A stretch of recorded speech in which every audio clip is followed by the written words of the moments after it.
It's all black, pink, red, and purple here in the Phil Sports Arena in Pasig City as we kick things off for day one of the semifinals here in the second All-Filipino Conference of the Premier Volleyball League. The number 1 seed Creamline Cool Smashers will be going up against the number 4 seed, the Chery Tiggo Crossovers, this afternoon. And later on, we will also witness the Signal HD Spikers go up against the Choco Mucho Flying Titans after this match. Thank you for watching us live on One Sports Plus, and through the Pilipinas Live app, which is available for Filipinos everywhere. Miguel de Guzman po, and I will be calling the shots for today.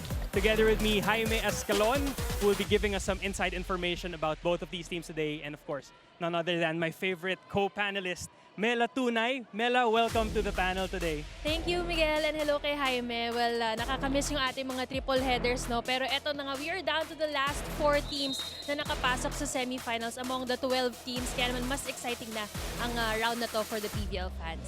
Speaking of the 4 teams, the Chery Tiggo Crossovers was the 3rd team to secure a semi-seed here in the PVL. However, they are the number 4 seed. Mela, take us through their journey here ng pagpasok ngayong semifinals.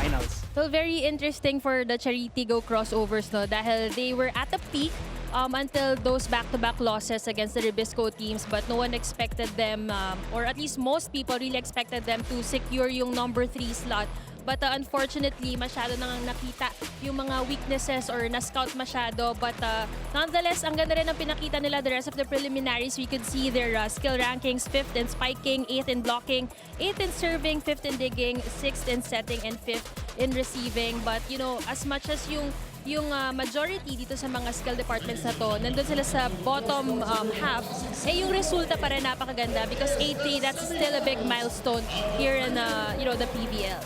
But from all these technical stuff, I'm sure itong si Jaime, hindi mauubusan ng mga more features and stories to share with our fans. So Jaime, what do you have for us? Well, Miguel and Mela, you know, aminado tayo, there's this flu bug going around, and similar to Chery Tiggo, they've been a bit of under the weather in the past couple of games, especially in Iloilo, where they were feeling a bit under the weather. But they said today they are much more ready. They feel much more healthy. And when you look at the dugout, when I was in the dugout, napakaingay nila today actually, talking about Buding Durendes, sina Pauline Gaston, and of course Jen Nirva. So you can tell that based on their body language, they are much more healthier for today's game, and they're going to be a much more dangerous team for today's game, because as we see in the other teams, when we dive deeper to why they are such a good team, we know that they have the youth and they have the experience. So why don't we ask their opponents why they have such a hard time playing against the Chery Tiggo Crossovers in center stage? Chery kasi like gusto din nilang makatungtong talaga. So eto na yung inaantay nila na top 4. I'm excited to see how far they've come on their own. Talagang they're very competitive.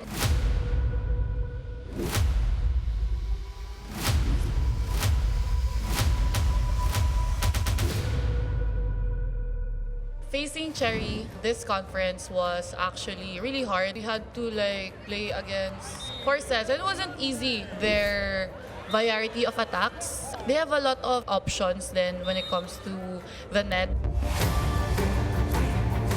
Their playmaking as well is actually one of the challenges that we had to face. Si Jazz naman kasi isa sa okay din na setter sa PVL. As a scoring setter din siya, syempre na-challenge ako nung game na yun kasi kailangan ko mag-isip on how to score a point din. Nakikita mo sa kanila na they have that fighting spirit within them. Talaga hindi sila mag-give up. Alam naman natin Ate Aya is unstoppable. Tapos players like Ate Ces, their libero si Ate Jen, very, very good players. So talagang na-challenge kami. I feel like if every single one of them work, talagang nobody can stop them in the set. Exciting times for the Chery Tiggo Crossovers indeed. Now, Mela, Jaime, just to share to our viewers, no, this will be the first semifinals appearance of the Chery 5. Yan, itong Chery 5, who are these players? Johnny Cagande, Ces Robles, and Aimee Hernandez, Aya Laure, and of course, how can we forget Jen Nirva, who we will be talking about later on in the broadcast. But before that, let's first talk about who they're going up against, the #1 seed Creamline Cool Smashers. Mela, please share with us the standings and the statistics of Creamline. Well, you know, the people, the fans, they really didn't know what to expect, especially this lineup had a lot of changes. A lot dahil yung nawala sa kanila ay big part of, you know, all their milestones together as a team, talking about, of course, Gia de Guzman and Celine Domingo. But despite those losses, ito pa rin yung kinalabasan ng kanilang preliminaries. 11-0, that's a big feat, and especially yung kanilang mga players nag-step up din talaga. We saw a lot of shuffles from their starters, but still landing first in spiking, 9th in blocking, 5th in serving, 9th in digging, 1st in setting, and 3rd in receiving. So makikita din natin dito, may mix, merong nandun sila sa higher part ng rankings, pero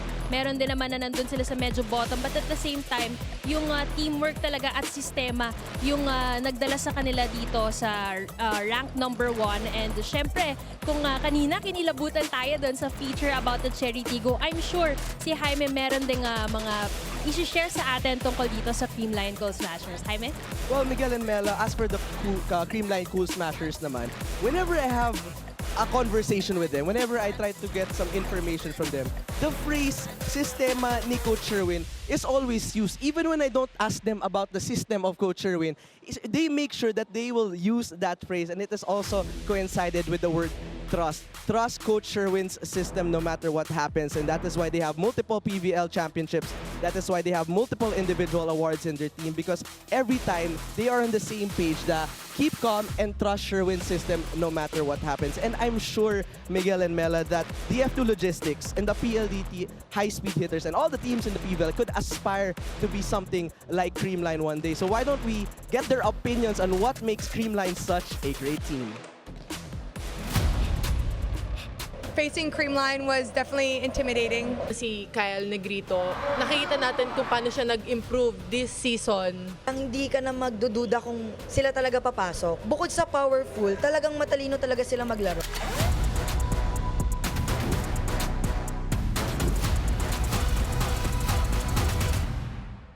This conference, wala si Ate Gia, pati si Sed. Pero kasi, yung chemistry nila as a team, matagal na sila magkakasama. Kahit sabihin natin walang Ate Gia, matagal na din nilang kasama si Ate Kyle. At saka very matured yung mga spikers nila. Alam nila na kailangan must win na. So alam nila kung paano nila papagalawin yung ball. Kahit may mawala sa kanilang isa sa core player nila, they know their role talaga. For example, Ate Michelle Gumabaw and Ate Tots, lagi silang nagpapalitan, pero kahit sino ipasok mo sa kanila, alam nila kung paano laruin yung position na yun. In a time like that, where it's very high intensity, it can be challenging, especially against a team that's been together for so long. As Kat was saying, they have the chemistry. You know, they have very mature players. Their defense was very good. Their block was very good. I was up in a couple of rotations against Gumabao, and she's a very strong blocker. Individually, malakas sila eh. So, paano pa nagsama-sama sila talaga? Halos lahat sila wala ka talaga masabi kasi alam mo, pupuntos at pupuntos sila para sa team. Hindi nila papabayaan na maagaw yung corona. And that's your feature for the Creamline Cool Smashers. Mela, Jaime, we now talked about the teams, but I guess it's now time that we put a spotlight on the players that have to play a key role for both of these teams rather, here in the semifinals of the PVL. Starting off with the foundation of the Chery Tiggo defense, Jen Nierva. So si Jen Nierva, nakita natin last conference, nag-adjust lang along with other, alam mo yun, yung 5 rookies, 5 super prized rookies that Chery acquired.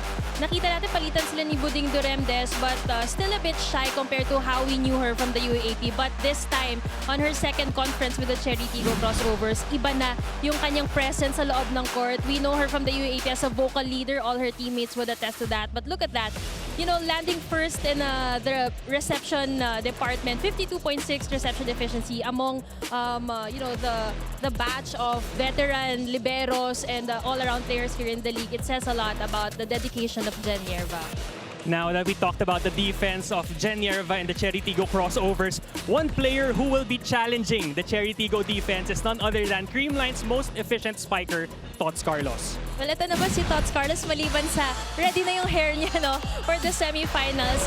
Napakaganda rin ng testament niya dahil being a 3-time MVP here in the PVL, she's still humble enough to embrace her role ngayon na in some games or most games, hindi siya starter, but every time you would inject her inside the game, she would, produce 16 points or up. And just look at that, despite coming off the bench in most games, she still landed first in spiking. And it goes to show about her efficiency, 40.1% in spiking, followed by her teammate, ang kanyang kapalitan, ito ngang si MG, who lands second in that department as well.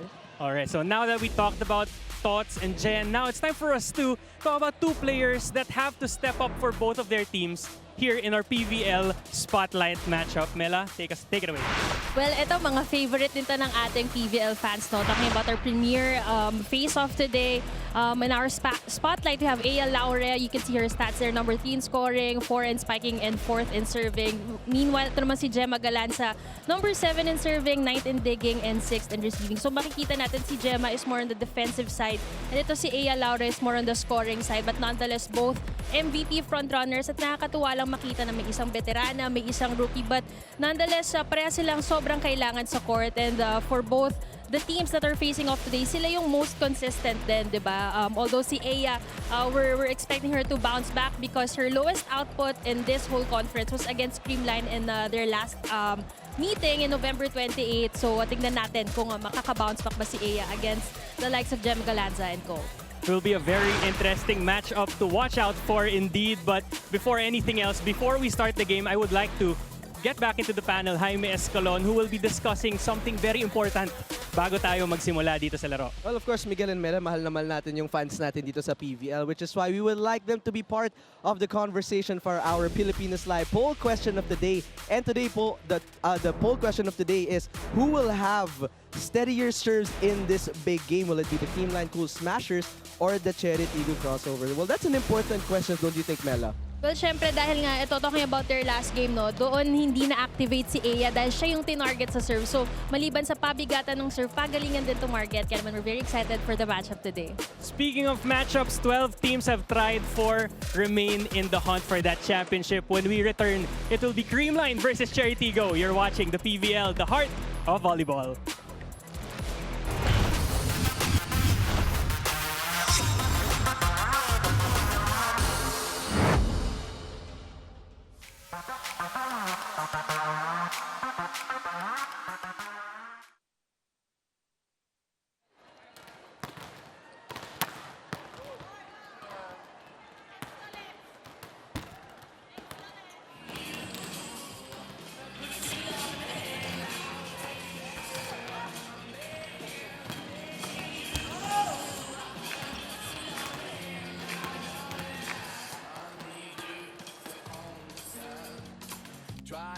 Right behind the blockers.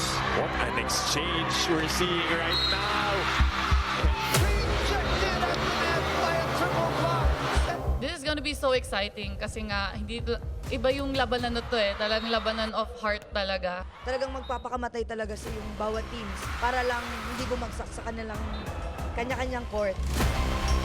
Sports Arena presenting your third semi-finalist, the Chery Tiggo Crossovers! We all know after 4 conferences, nakapasok na rin ang Chocumucho sa semifinals. Sobrang gigil sila. Gustong-gusto nilang manalo. And Chery kasi gusto din nilang makatungtong talaga. Ito na yung inaantay nila na aiming din sa top 4. The Ate Aya is unstoppable. Talagang nobody can stop them in the semis. One of the better blocking teams. They're very disciplined when it comes to being head-on. Vani, lalaro na rin siya as a veteran.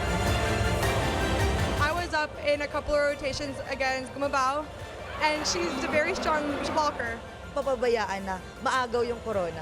Individually, malakas sila eh. So, paano pa pag nagsama-sama sila? they're going into war na talaga. Who's the best among the 4?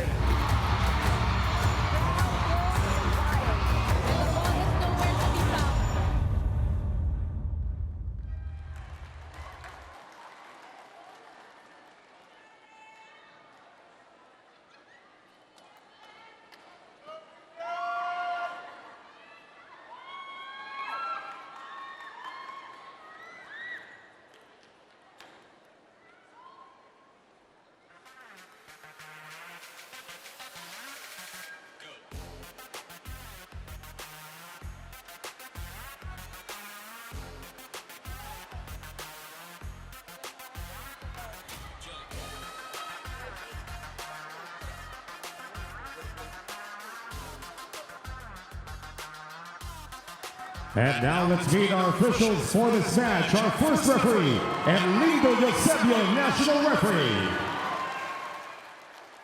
Second referee, Joy De Imus, National Referee.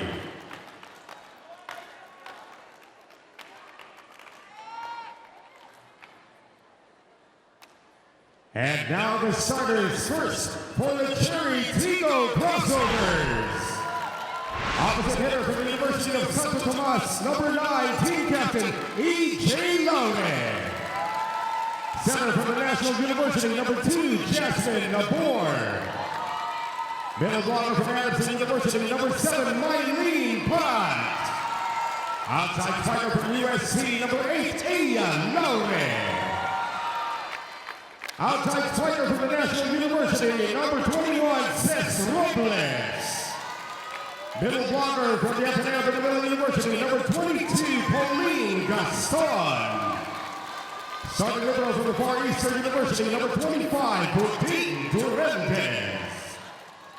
Coaching the Crossovers is Emilio Kung Fu Reyes.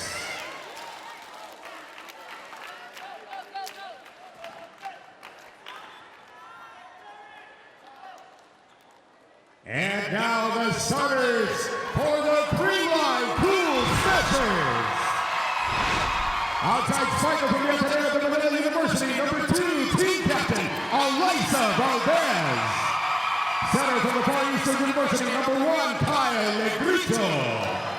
Middle blocker from the National University, number 5, Risa Sato. Middle blocker from the College of St. Benito, number 6, Jeanette Panaga. Opposite hitter from the University of the Philippines, number 18, Cox Carlos. Outside fighter from Anderson University, number 23, Gemma Galanza. Starting liberal from Ateneo, number 8, Ella De Jesus. Head coach for Creamline, Chery Menezes. This game is held under the supervision and regulation of the Games and Amusements Board. It is game 1. As the recap of the starters are being shown on your screen right now, we would like to invite you to start a new way to watch the PVL via the Filipinas Live app for Filipinos everywhere. Download and subscribe now for 149 pesos. Leading the charge for the Chery Tiggo Crossovers, the Laure sisters, Jasmine Nabor, Cess Robles, and Pongay Gaston. Over onto the other side, the usual starters for Creamline, but this time it's Tots Carlos starting as their opposite spiker. We would like to welcome you here in Game 1 of the semis of the second All-Filipino Conference of the Premier Volleyball League.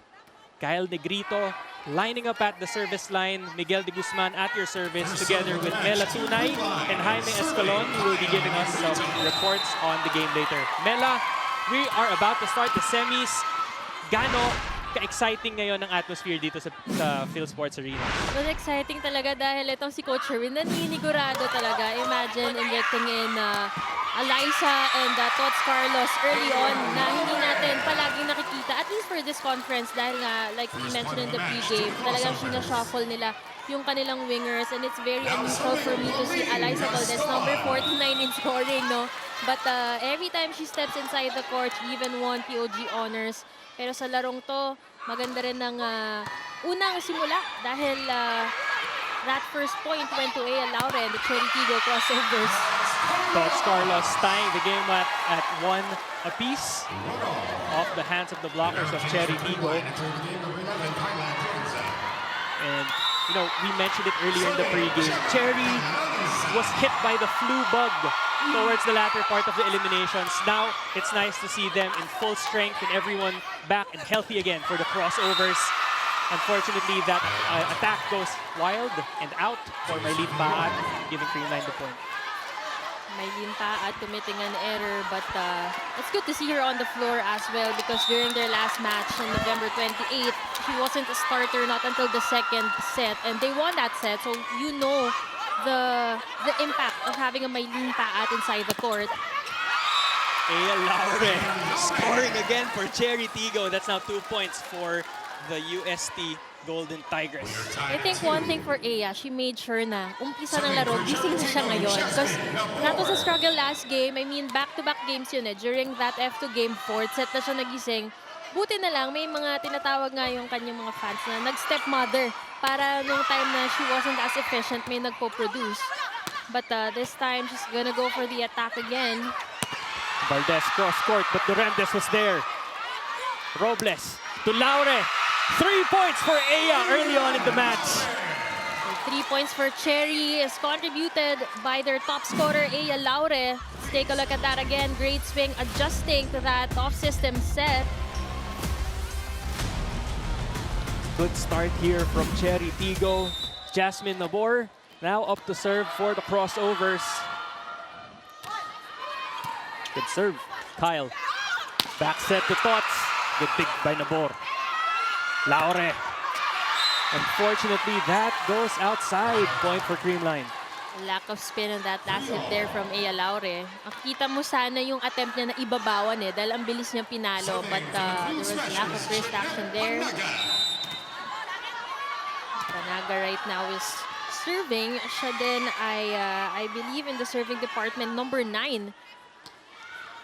One of the strengths of Pangs, dating back to her previous teams, but that quick attack by Pads is blocked at the net by Risa Sato. And if people aren't noticing, Mylene Pat is playing middle right now. We don't see Karandang inside the court. She is here. We're hoping to get some reports on that later kung she's sick or may iniinda ba. But Mylene Pat is also no stranger to that position. During her UAP year, she was actually a lefty middle. But itong Creamline starting to make a run here. Look at that replay again of that block by Eliza Valdez on Aya Laure. Zach Karandang not suiting up for Chery Tiggo as well in their previous match against Choco Mucho. Panaga with the serve. Nabor at the net, and that is called an overreach on Nabor. Net touch rather, sorry. This is what you want to avoid if you're the Chery Tiggo Crossovers, no? Dahil yung wish list ng kanilang team, ng kanilang fans, nasisimulan na gising po si Aya Laure scoring 3 points. And yung 3 points nakita nyo on your screens, all scored by Aya. But the errors, just like that of her teammates, Panaga scoring an ace of Ces Robles. First ace of the match here in the semifinals. It's now 7-3 in favor of the Cool Smashers. Pangs still at the service line for Creamline. Ces Robles also ranked 25th in scoring.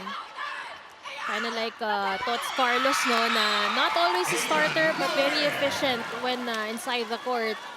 Aya Laure with a good drop shot right there, outsmarting the defense of Creamline, stopping the 4-0 Creamline run. It's now 4-7.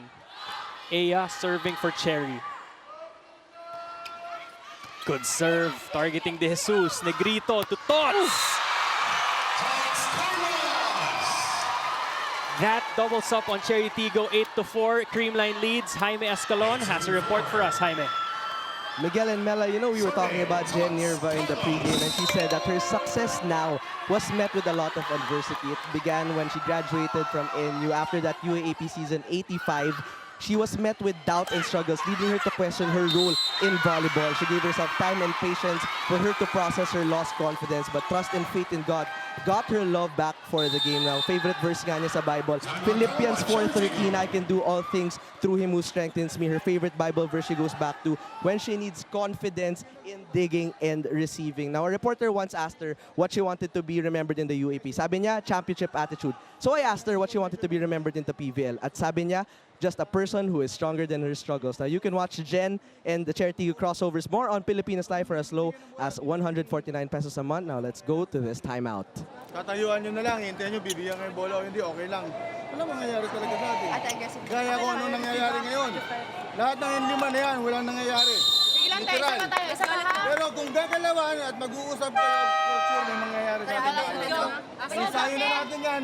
All you need to do is execute. Tapos mag-usap po tayo. Okay, let's go, Chery! Early timeout here by Coach Kung Fu. He does not want to take any chances against Creamline. The Cool Smashers lead 9-4.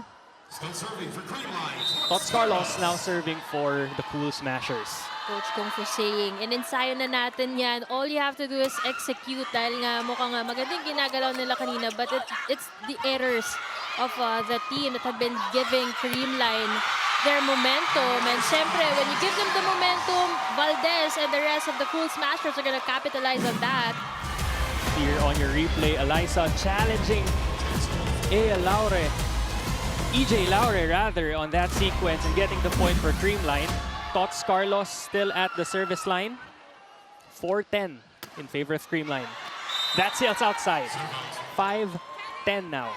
Kita mo talaga yung conscious effort ng Creamline to target Aya Laure. I was looking at their defense pattern, medyo pinapasok na si Aya. But that's also one of the most effective strategies of Creamline in their last matchup. Although Aya landing in the reception stats that game, it also goes to show how much he was targeted in that game. Sato with a quick attack there, connecting with Kyle Negrito. You gotta love the playmaking of Kyle Negrito. In just a short span of time, nabigyan niya na halos lahat ng umikot sa front line. So really, showing the threat of each and every spiker to Chery Tiggo. Nabor to Robles, checked at the net. Gemma will send this one over. Nabor to Robles again. Challenged by Negrito. Pongay will push it, but Tots was there. Galanza. Gemma Galanza in transition, and she delivers. Down the line hit, nothing new, but as effective as always. Let's take a look at that again. Finding the opening na lagpas doon sa blockers. Shaya Adorador inserted in the game, replacing Ces Robles. Eliza Valdez serving for Creamline. And that sails outside the free point for the Crossovers. So Eliza Valdez apologizing to Coach Ruin, but right now they still have a comfortable cushion, doubling up on Chery Tiggo's 6 points. EJ Laure now at the service line for Chery. She's the team captain of the Crossovers, targeting De Jesus. Underhand set to Galanza. And scores again for Creamline. Gemma Galanza, we featured her during the pre-game, but we gotta love the intensity that she continues to show here in the PVL as we go to the first technical timeout.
Get access to the second All-Filipino conference of the Premier Volleyball League live and in high definition on One Sports Plus, plus more premium channels for the whole family when you switch to Signal Postpaid.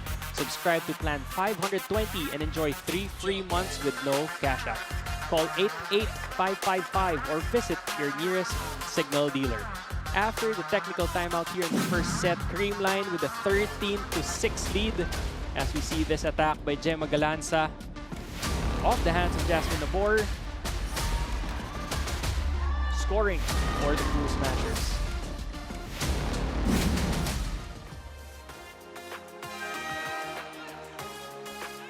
One of our PVL spotlight players in this game is Gemma Galanza, and she's going head-to-head with Aya Laure now. Gemma Galanza, very effective start, kind of like Aya Laure na 4 points na in just one rotation. Meanwhile, Galanza 2-on-2 on her attempts. Risa Sato serving for Creamline. Nierva with the reception, the board to Pongay, and she scores for Chery Tiggo. This is a crucial adjustment for Jasmine Nabordo to really activate her middles dahil itong si Negrito consciously really feeding everyone. That is why mas confused yung blocking nitong Chery Tiggo. So now they need to replicate that effort to also get the attention off of their main gunners. Adorador serving, targeting Valdez. Negrito to Panaga.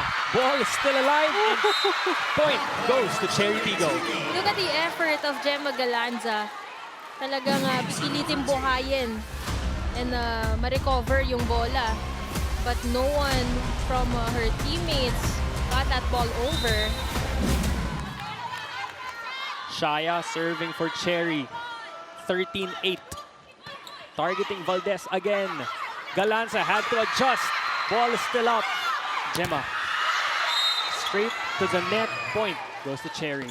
That was a great recovery on the side of Creamline. However, itong si Galanza, hindi nakaalis dun sa kanyang pwesto. So there was, lack of approach on that last hit. But they're gonna call a challenge.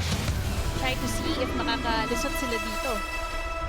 This is the first challenge called here in the semifinals of the PVL. Harang siya, di ba? Tao niya yun eh, weak. Harang ka. May receive, haharang ka. Ito na, ha? Check mo yan. Lock that. Yes. Tama na. Receive ako, receive ako.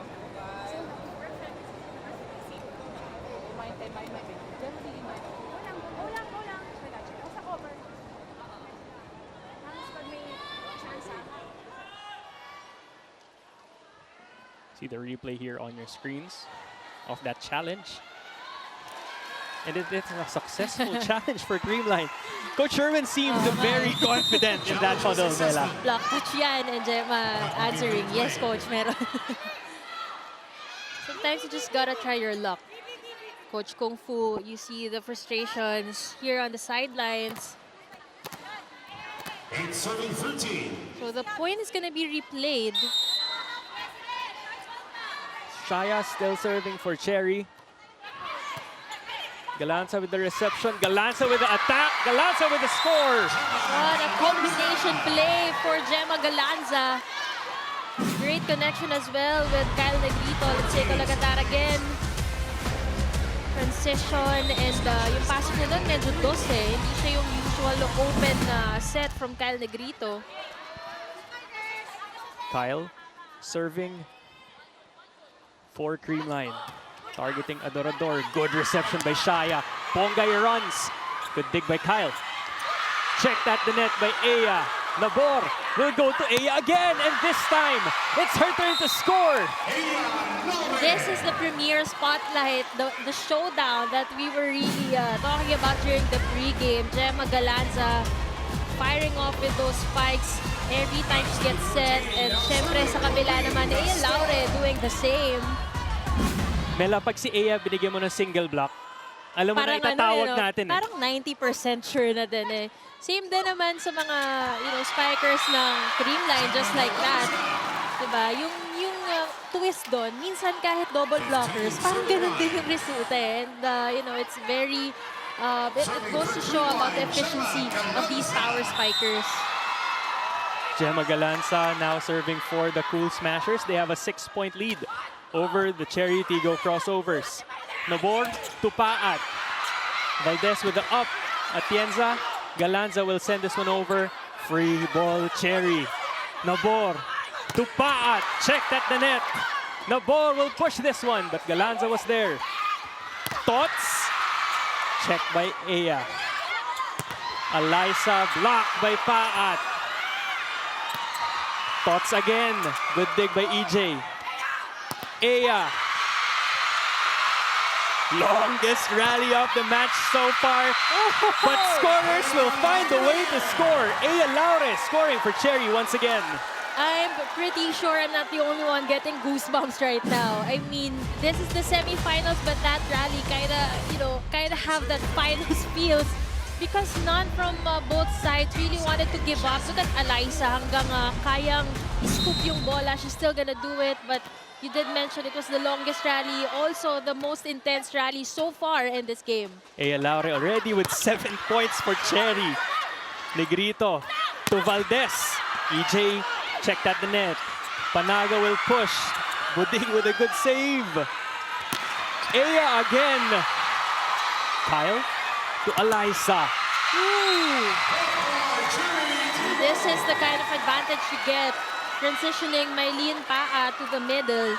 Kaya niyang isarado yung crosscourt. Let's take a look at that. Look at the reach and anticipation on that Valdez hit. Jas Nabor now serving for Chery. Lead is now down to 4. It was 7 earlier. That Buding save goes straight to the antenna. Point goes to Creamline. Buding Duremdes talking to Tots Carlos.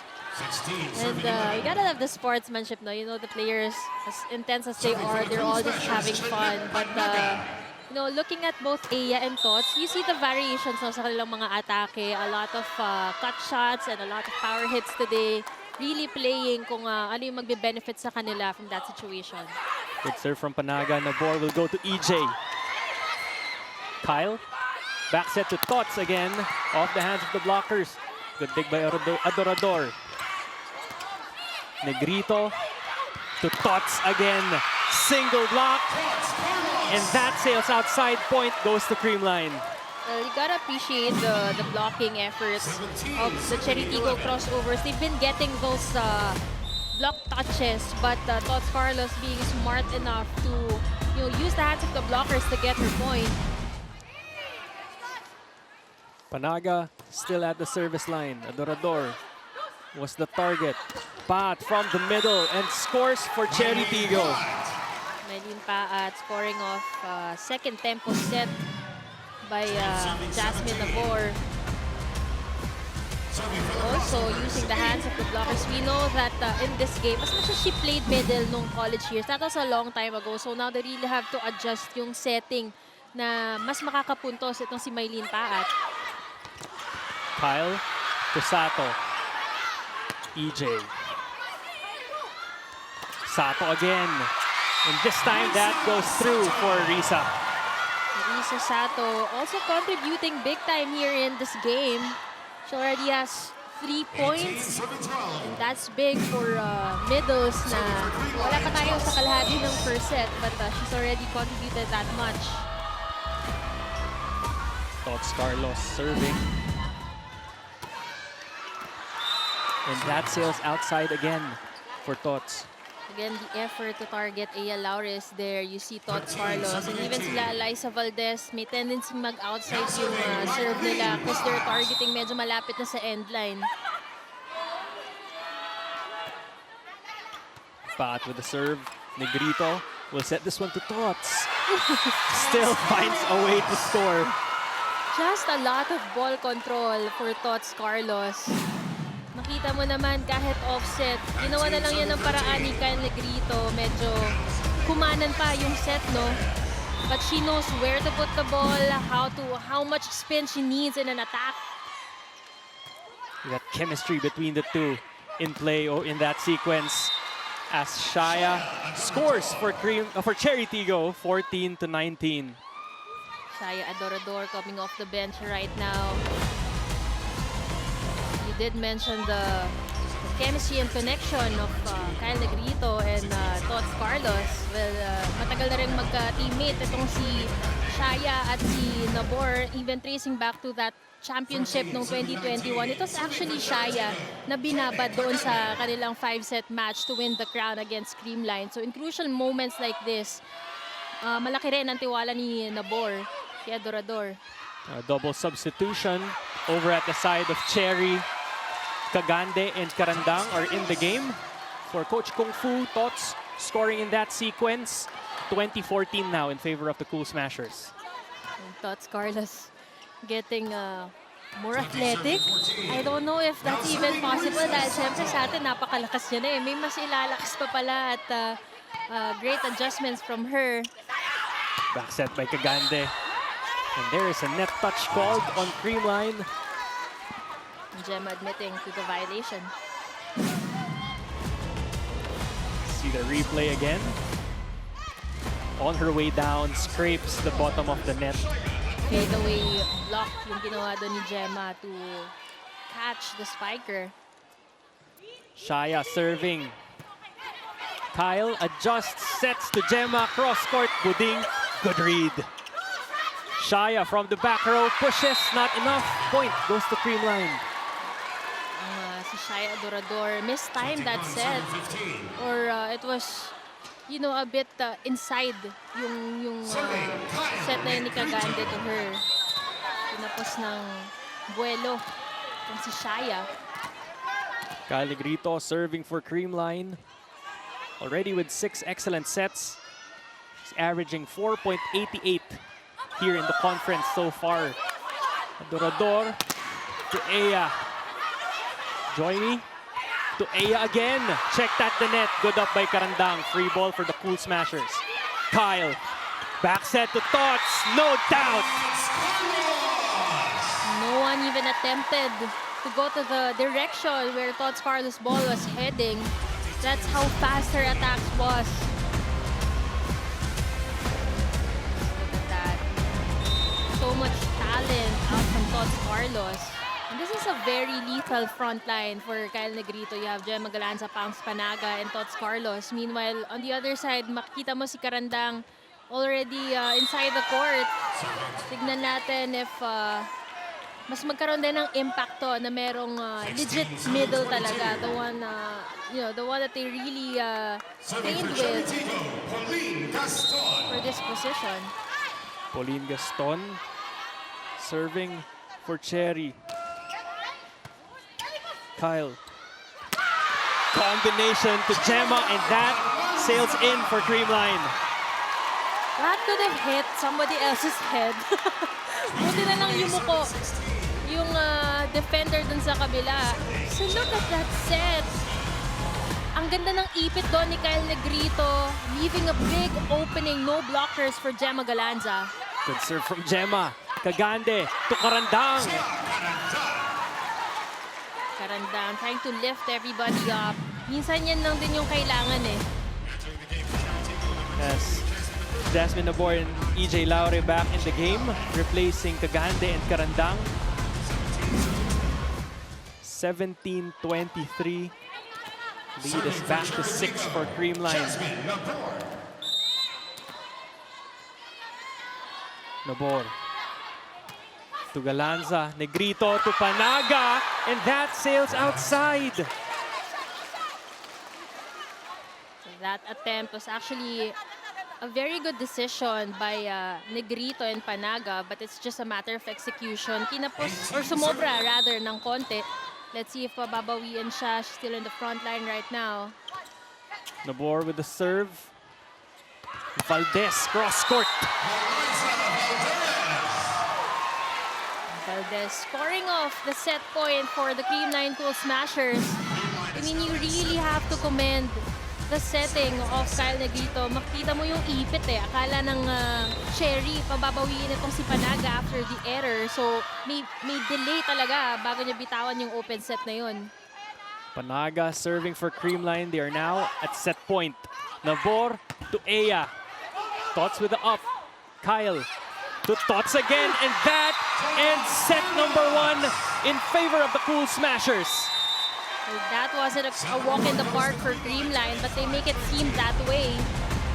Great efforts put up by the Chery Tiggo Crossovers, but at the end of that first set, makita mo talaga Creamline playing to their advantage. Just a lot of attacks from them that Chery Tiggo wasn't able to replicate.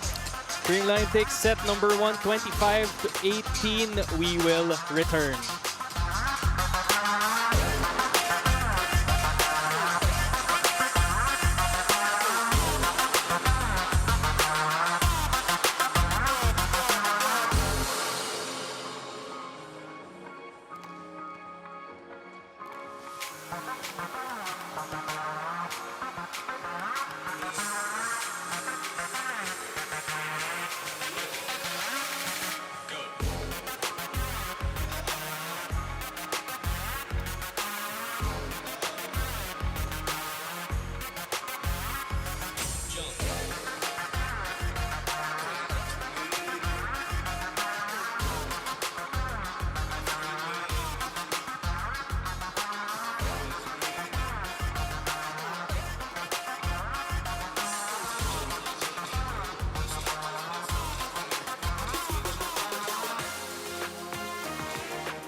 Creamline takes set number 1, 25-18 against the Chery Tiggo Crossovers. New streaming experience also awaits via the Filipinas Live app, available for Filipinos everywhere. Download and subscribe now for as low as 149 pesos. Set 1 highlights on your screens. Aya started out hot for Chery Tiggo, Mela. Well, definitely good showing by Aya Laure compared to their previous game against the Creamline Cool Smashers. But again, as always, she needs another person to carry the load with her dahil clearly it's not enough, especially when you look at the side of Creamline, everyone is really contributing. Ang taas ng porsyento ng bawat isa sa mga spikers ito ni Kyle Negrito. And of course, the setter din mismo. Napakaganda ng decision-making and ng playmaking na pinapakita ni Kyle Negrito dito. Apart from the distribution, it's also the delays bago niya bitawan na yung kanyang mga set, leaving you know, the spikers with less blockers to no blockers at all. And look at that. Sabi nga natin paulit-ulit, Creamline playing to their advantage. 17-10 in terms of attacks, and makita mo naman sa blocks, medyo doon nakabaw yung Chery Tiggo. And on top of those skill blocks, ang dami rin nilang mga block touches. Equal lang ang errors sa aces. There was one, I believe that was Panaga, who scored that ace. But nonetheless, great showing by Chery Tiggo. It's really just, you know, the attacks that lack on their side to really compensate for so much attacks being produced by the Creamline Cool Smashers. Tots Carlos on your screens right now. She already has 8 points for Creamline. And now our players are getting ready to start the second set here in the semifinals of the second All-Filipino Conference of the Premier Volleyball League. So far, same starters for Creamline. The other side, kung mag-a-adjust si Bababa dito si Adorador over Cez Robles.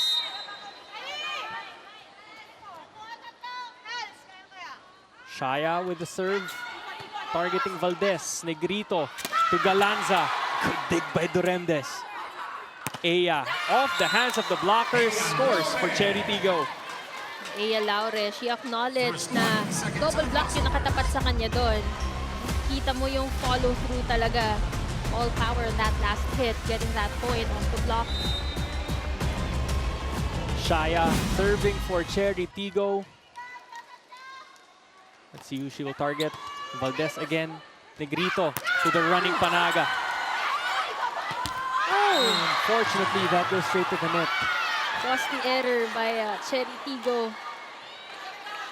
Napakaganda ng depensa na yon ni Buding Duremdes. And on top of that, that running hit was also very clean for Pams Panaga. But that Aya Laure error is going to give Creamline their first point here in the second set. Gemma Galanza serving for Creamline. Targets Adorador. Nabor will send this one over. Nierva to Paat, straight to the net again. Back-to-back attack error by the Chery Tiggo Crossovers. Ito yung sinasabi ni Coach Kung Fu kanina, no? Kung gagalawan ng tama, may mangyayari. Pero yung mga errors na ganyan, parang wala na silang laban dyan kasi it's an automatic point to Creamline. And, you know, Creamline don't need those 3 points right now because they are capable to make their own. But this time, even the simplest things inside the court, it's working for Creamline. Speaking of 3 points, another 3-point given there by the Chery Tiggo Crossovers. Off the hand of Atienza. But they'll take it. Galanza straight to the net this time. Let's listen in to Jaime Escalon, who has a report for us. Miguel and Mela, I remember we were talking about the system and the trust in the system of Coach Sherwin Meneses before today's game. Now, 3-time PVL MVP Tots Carlos told me that she does trust Coach Sherwin's system even though she had to come off the bench. Aminado siya, she had to adjust. Now, Tots told me a great player is someone who trusts their coach's decision and understands that every adjustment is for them to win. Ganun lang naman daw kasimple yan. Whether maglaro siya or mag-cheer siya, gagawin niya ang best niya. Kasi sabi naman niya, hindi naman panalo si Tots versus Chery Tiggo, pero panalo ang Creamline versus Chery Tiggo. Now watch the Creamline Cool Smashers battle for another championship in the PVL at the Filipinas Live app for as low as 149 pesos a month. Miguel and Mela? Thank you for that report, Jaime. While you were reporting, Karandam scoring off of that attack. Let's see this again. Nabor connecting with her middle blocker. Now Mela this time, Karandang is back to playing the middle, Paat as the opposite spiker of the crossovers. Well, this should be an advantage to them, no? Siyempre, mga organic na position nila yan. But they really need to step up and have that conscious effort dahil nakikita mo yung body language ng Creamline Cool Smashers. Lahat sila gustong pumuntos, lahat sila gusto mag-contribute. And on the other side, parang mapipil mo yung pressure eh. Diba? Dito sa side ng Chery Tiggo Crossovers. Thoughts with the serve. That goes to the Chery side with the help of the antenna. Karandang again for Chery. Well, if you're a Chery Tiggo fan, one thing you'd like is for Karandang to really be well activated today. Just look at the thrust of Jen Nierva. Usually the liberos would set off to the open hitters, to the wingers. But trusting Karandang to get that point. Serving for Chery. De Jesus with a misreception. Free ball, crossovers. Who will Nabor go to? Karandang runs. Thoughts us there. Kyle to Valdez. Good read by Nabor. Paat cross court. Ganda ng angle doon ni Maylene Paat. Great set as well by Buding Duremdes. Let's take a look at that again. Ang nipis ng palo and really avoiding Sato's hands. You see she's more comfortable, no? Dito sa opposite side. More fluid as well yung galaw niya. So Valdez will be the target. 1-2 play by Negrito. And that is a successful attack for the setter of the Cool Smashers.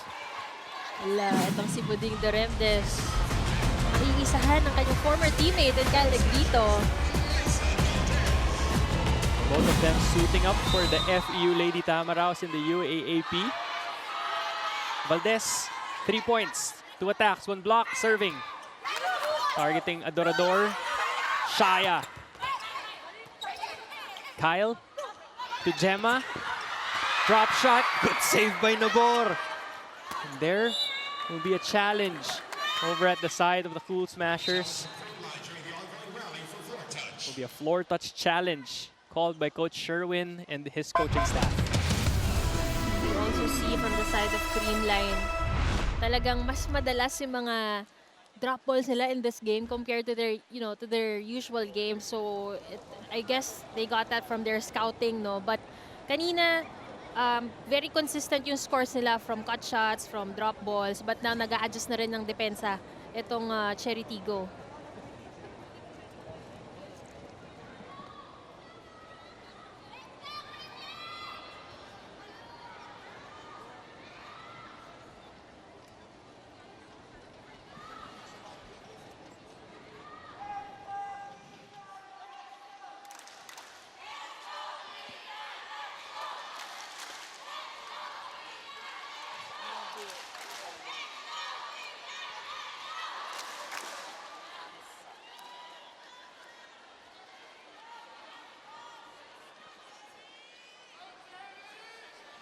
See the footage on your screen.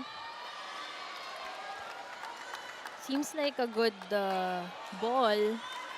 Nonetheless, itong Chery Tiggo, they have to be careful dahil this could potentially stop the momentum that they were building. Ang ganda ng mga naging depensahan nila dun sa last rally na yun. Karandang at the service line now. But they're clarifying something with our officials.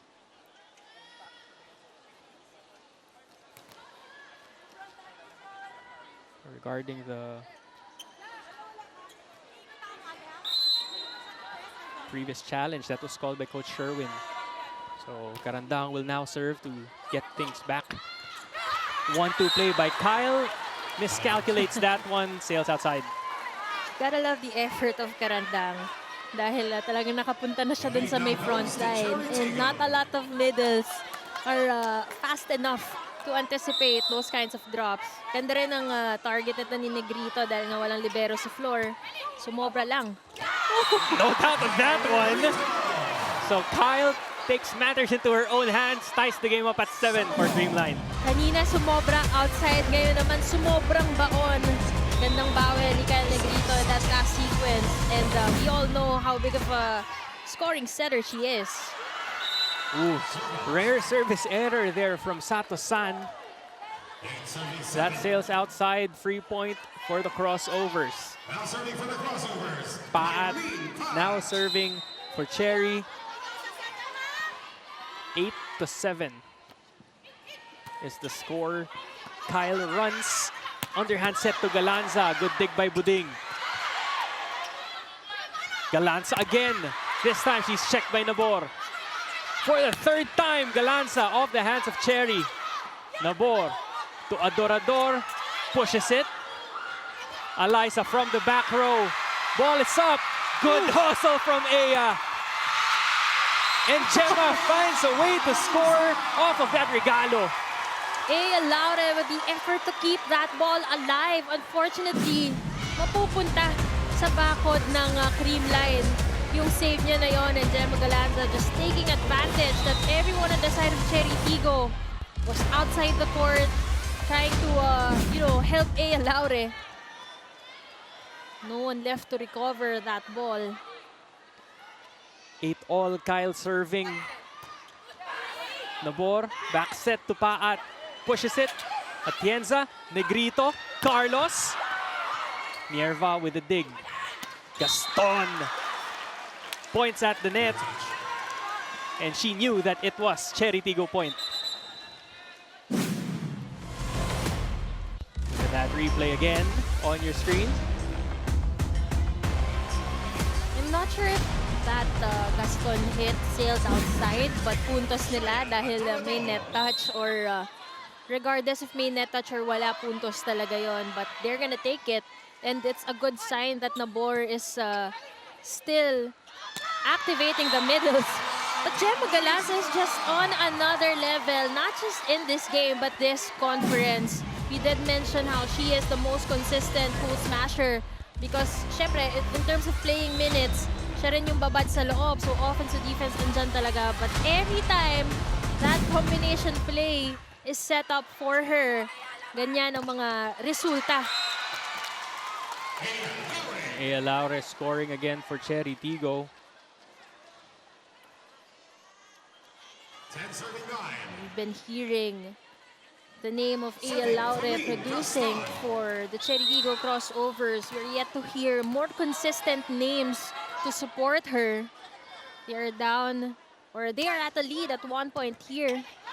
Negrito, one-hand set to Panaga. Karandang to Paat. And she will send this one as a free ball for Creamline. Tots, kumbinasyon at pumuntos para sa Creamline. Number 9 in digging, a third in receiving. And with that, they really managed to come up with these combination plays. Look at Karandang not knowing where to block.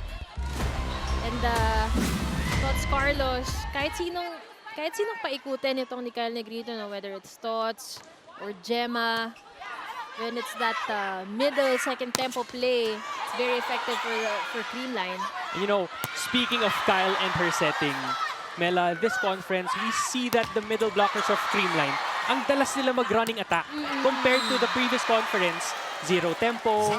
So now, Kyle is able to open up more space for her wing spikers. And kita naman natin the efficiency of Tots, MG, Gemma, Eliza, everyone on the court, evident for this very potent Creamline offense. Imagine, yung ganong kalalakas at ka-efficient na spiker, bibigyan mo pa ng opening. Eh, napakalaking problema talaga niyan para sa mga opponents nila. But Aya Laure, they try to score again. Valdez with the drop, Karandang with the block. Karandang, ang ganda ng dito niya sa ere, no?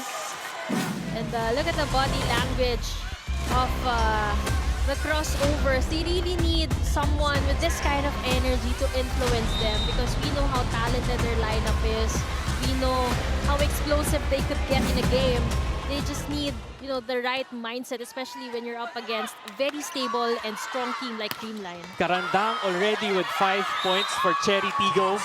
Ito yung na-miss nila against Choco Mucho in their previous match. So it's good to see her back in the court right now. It's 12-11 in favor of Chery Tiggo. Tots Carlos now up to serve for Creamline.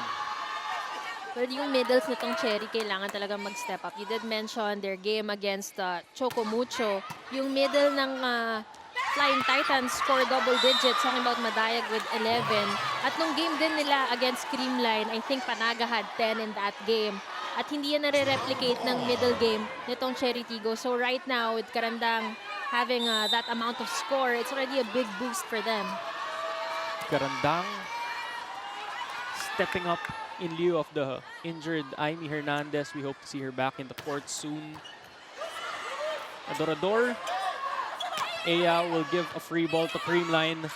Sato will score for Creamline.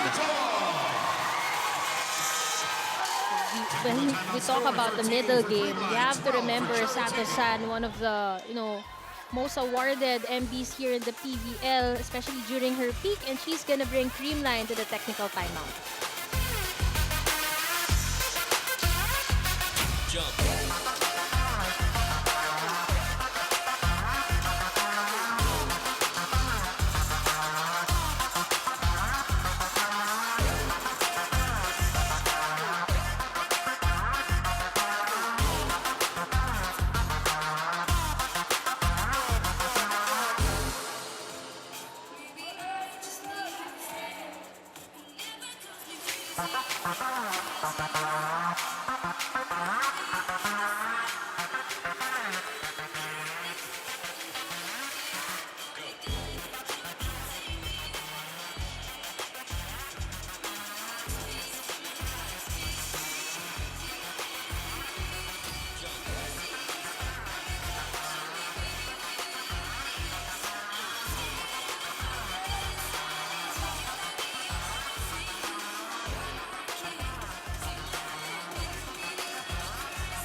Download Pilipinas Live and get free 7-day premium access. Enjoy the NBA, PBA, UAAP, and the PVL along with highlights, updates, and original programs. Once again, that is the Pilipinas Live app. 13-12 in favor of the Cool Smasher. We are now at set number 2. Tots Carlos up to serve, as you see on your screens.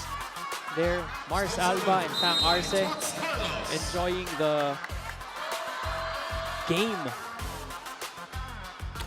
It's nice to see some of our PVL stars who did not make it to the semifinals still supporting the rest of the teams who made it. Eliza Valdez scores off another point here off the block. Valdez, 3 points already for Creamline. It has been Carlos and Galanza carrying the scoring load, as you see on your screens. Aimee Hernandez off the Chery Tiggo Crossovers. Tots Carlos, her serve sails outside.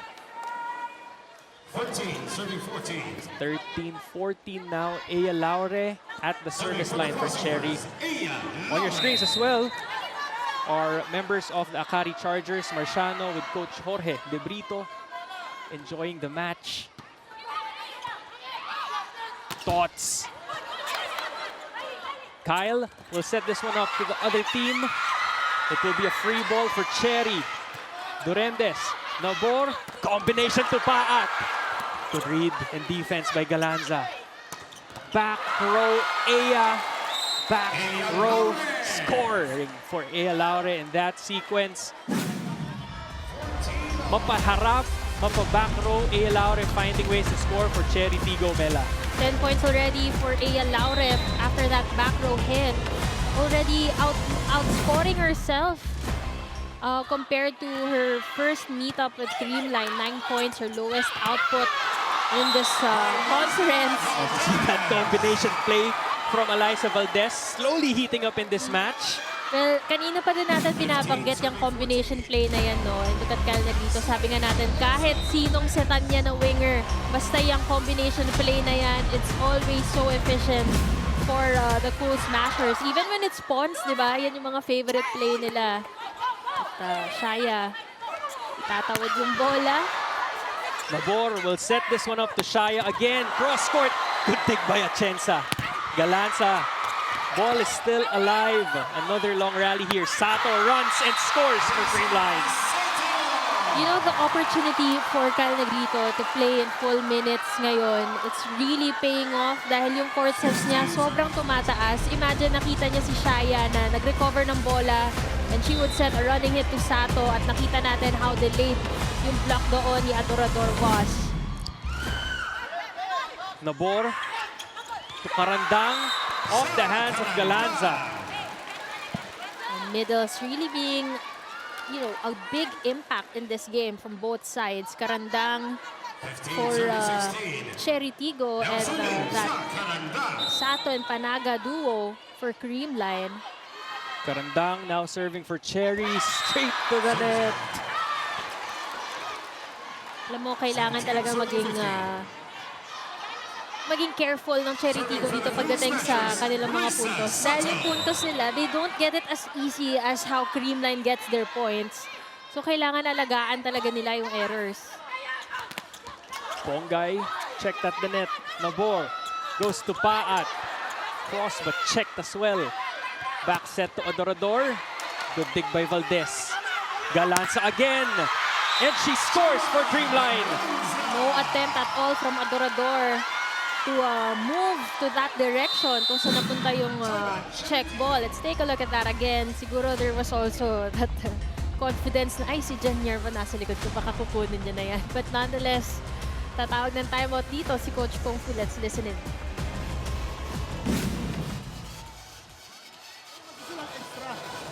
Extra gigil, meron silang ganun tayo. Wala, wala na structure natin. Nag-iisayo pa tayo. Lagyan ng konting ng spice ang galaw natin. Wala eh, ganun lang. Monotone lang yung ginagawa nyo. Nakataas lang, tumama. Bahala na. Ang bola na nagkocontrol sa inyo, dapat kayo nagkocontrol sa inyo. Frequent reminders na yan. Hanggang ngayon, ganun pa rin. Bakit? Wala tayong block point. Lahat ng pinalo, pag tama, tapo. Wala mo lang umaangat dyan sa gitna. Para makuha natin second chance point. Let's go! Tara, push pa, guys, aggressive tayo. Yun ang kulang, gumagalaw na kayo. Ito, go hard tayo, go hard. Go, Chery! Timing sa blocking step.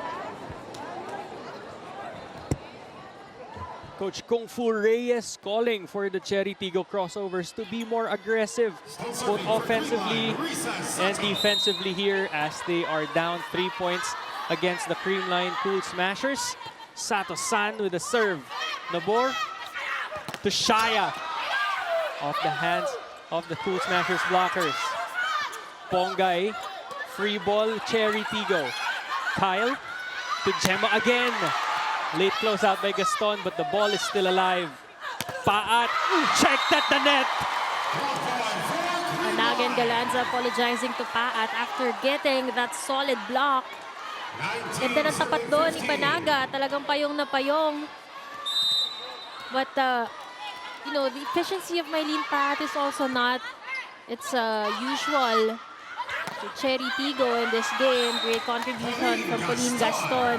They really have to constantly search for that next consistent person other than Aya, as Coach Kung Fu will have a double sub, Gaganda and Robles. Yeah, and you were talking about that, the consistent scorer for Chery Tiggo, Mylene Paat not playing to her averages. But, you know, Creamline is known to shut down the offensive go-to player of the other team. So I'm sure they expected Creamline to lock in on Aya Laure as they did in their first match. Didn't even score in double digits. And now, focusing on other players of the team. And it's paying off for the Cool Smashers. Gemma Galanza outsmarting the defense again. And Coach Sherwin doesn't even have to call for a challenge as... Okay, we are as confused as the players on the court right now. You see the coaches nag-uusap din dito sa gilid.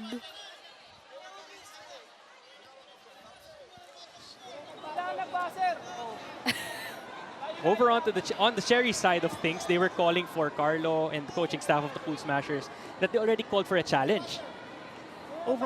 For Coach Sherwin, what he's trying to argue is that the linesmen already called the point for Creamline. So there's no need to challenge. And now they're trying to clarify here. Let's see what the verdict will be. We are as confused as them. We saw the first referee pointing towards the Creamline Cool Smashers already. But, you know, this is a very crucial set as well for Chery Tiggo because they need to hold on to something in this game. Dahil, you know, giving Creamline 2-0, it would definitely affect their morale in this game. So, Creamline will be forced to call for a challenge. There will be a floor touch challenge. And they will now look at the footage of that previous play. And let's see the verdict. 1.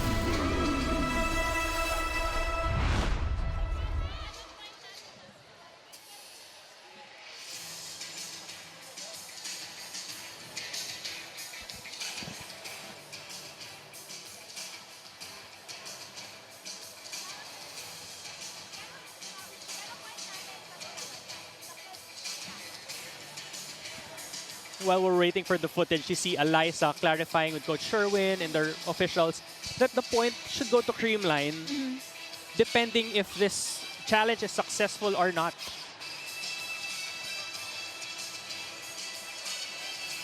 The players using this period to talk things over. As we see this replay for the challenge floor touch. Parang meron. Cagante was a bit too late to get to that drop shot. And the point is going to be given to the Cool Smashers.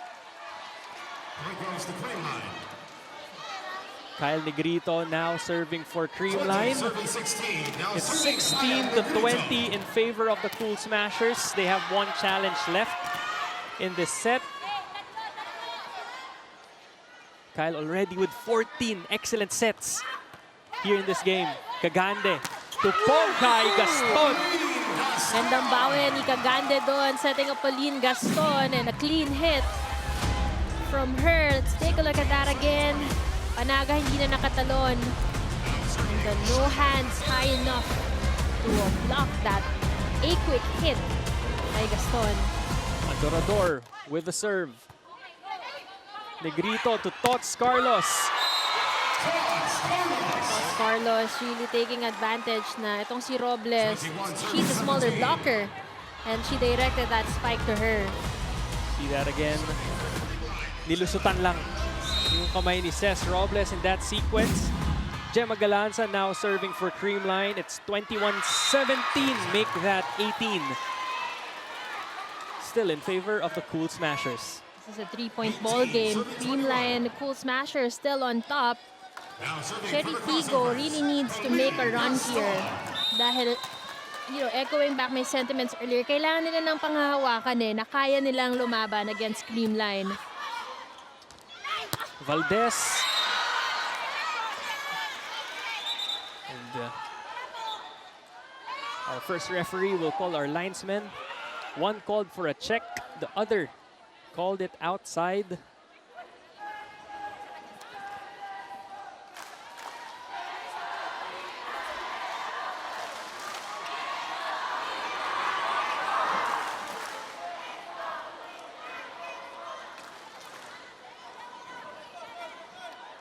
Every point matters at this stage of the tournament.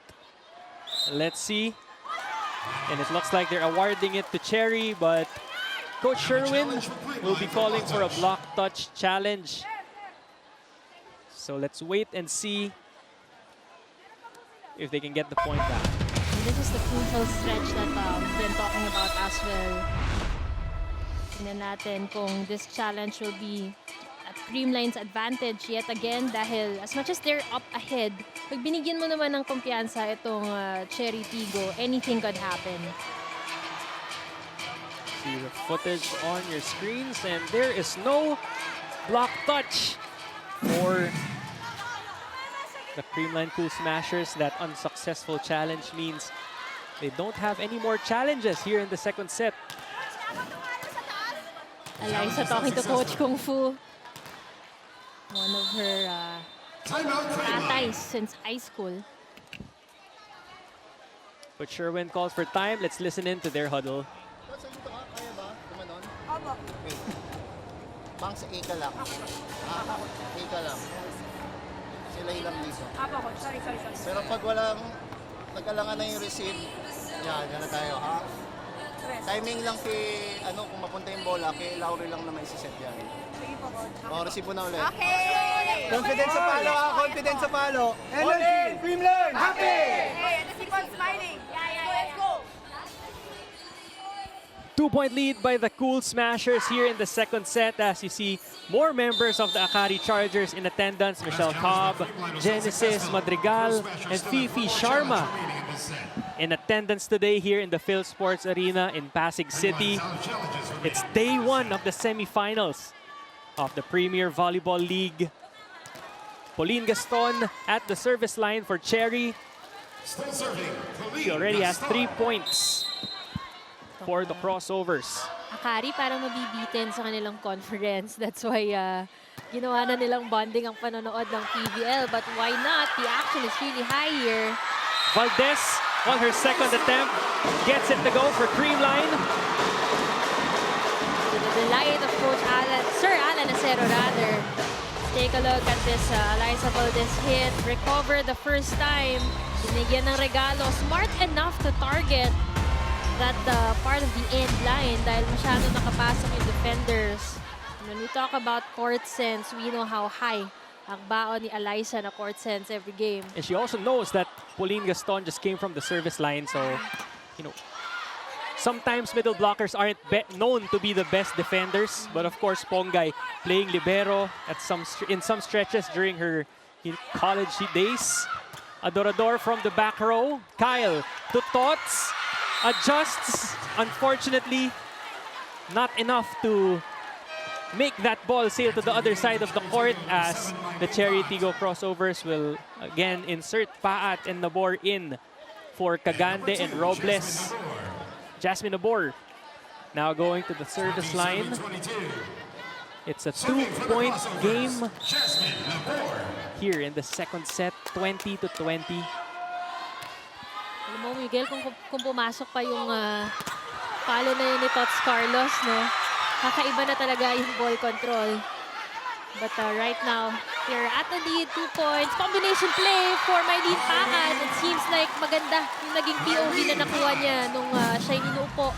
Ito ni Coach Kung Fu getting an instant point here from that combination play. See that even though that Eliza and Sato were able to read that play, Pat still found a way to score. Lead us down to 1. Nabor with a good serve. Eya, regalo. Point goes to Chery, and just like that, Mela, the game is now tied at 22. So we are tied, and at this point, it's really the team who gets to take care of their points and minimize their errors who will have the advantage in this final stretch of the second set. And look at Tots Carlos, not able to maintain her balance after attempting for that joust with Ea Laure. Another good serve by Nabor. Galanza will hit this one from the back row. Free ball, Cool Smashers. The best transition team in the PVL. But Buding was there. Ea scores, and look at her strut back to her team. Ea Laures really awakened this game against Creamline. Really leading the team in terms of scoring. She already has 12 points, or 11 points rather, surpassing her 9-point output against the Cool Smashers the first time they met. 4-0 run by Chery Tiggo, 23-22. Kyle to the Phenom. Nabor to Ea. No doubt, Ea Laure puts Chery Tiggo at set point. And that's the impact of Ea Laure in big games like this. At kapag nakita mo na talaga na medyo may kembot na after ng pala. We know it's gonna be an exciting game. They're at set point right now. Ian Laura is in front. Let's see if Creamline gets to counter. Tots straight to the net. Bounces off. Aya Laure rejected by Sato-san. Well, you heard it from the timeout earlier. Sabi nga ni Coach Sherwin, alam na natin kung kanino ibibigay. Kay Aya Laure lang yan. And, you know, Jasmine Nabor, as much as nasa sunod-sunod na puntos itong si Aya Laure, you know, with hot hands, they need to anticipate as well that Creamline is a learning team. Creamline now with no setter inside. Gumabaw coming into play again for Negrito. Tots to Eliza. We've seen this before. Nabor to Paat. And that's the advantage when you put MG in the front line to block. You did mention no setter on the floor right now, but their priority really is to stop the attacking streak of the Chery Tiggo Crossovers. And look at that. MG being a multi-awarded blocker as well during her UAAP reign. You know you could count on her. This is the strength of the Creamline team. Everyone is ready to play, Mela. Tots, Eliza, scores for Creamline! The chemistry of the Cool Smashers is really undeniable. I mean, no setter on the floor. Anyone could do it. Anyone could, you know, give the ball just to anyone as well. Triple block against Eliza Valdez, and she delivers. Looks like Tots is the designated setter here on the floor right now. Nabor to Aya. Good save by Atienza. Good hustle by Galanza. Unfortunately, this does not cross to the other side. But look at the hustle of all of these players. We saw it earlier. Aya Laure running towards the bench. Now, Gemma Galanza almost crashing into us, Mela. Kinabahan ako eh. Napapaharang ako dito sa signage natin eh. But we know that we're at the next level. Semifinals, kaya naman level up din yung game ng ating mga athletes. But right now, we are at the crucial part of the second set. And you gotta see the heart of both teams really, you know, in full display here today as Eliza Valdez really maximized that rotation to, you know, produce more points. And right now she's at the service line. And we know how lethal she is in that department as well. Lethal she is! Eliza Valdez in set number 2 with a service ace for the Creamline Cool Smashers. 27-25. And now our teams are going to cross courts. Change sides of the courts as you see that service ace from Eliza Valdez. Chery had set point. Creamline had other plans. Now the Cool Smashers are up 2-0.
You're still watching the PVL All-Filipino Conference Semifinals matchup between the Creamline Cool Smashers and the Chery Tiggo Crossovers, where Creamline is up 2-0. But first, let's take a break from all the action and watch what happened exactly in Iloilo City. Some hometown love for Shaya Adorador, Ces Robles, and on your screens, Jen Nirva. You know, word has it, Jen Nirva told me that nag-agawan pa yung tatlo sa tickets because 20 ang binigay and kulang pa daw yun sa dami ng pamilya nila in Iloilo City. And we'll find out for more action as we give you the third set between Chery Tiggo and Creamline.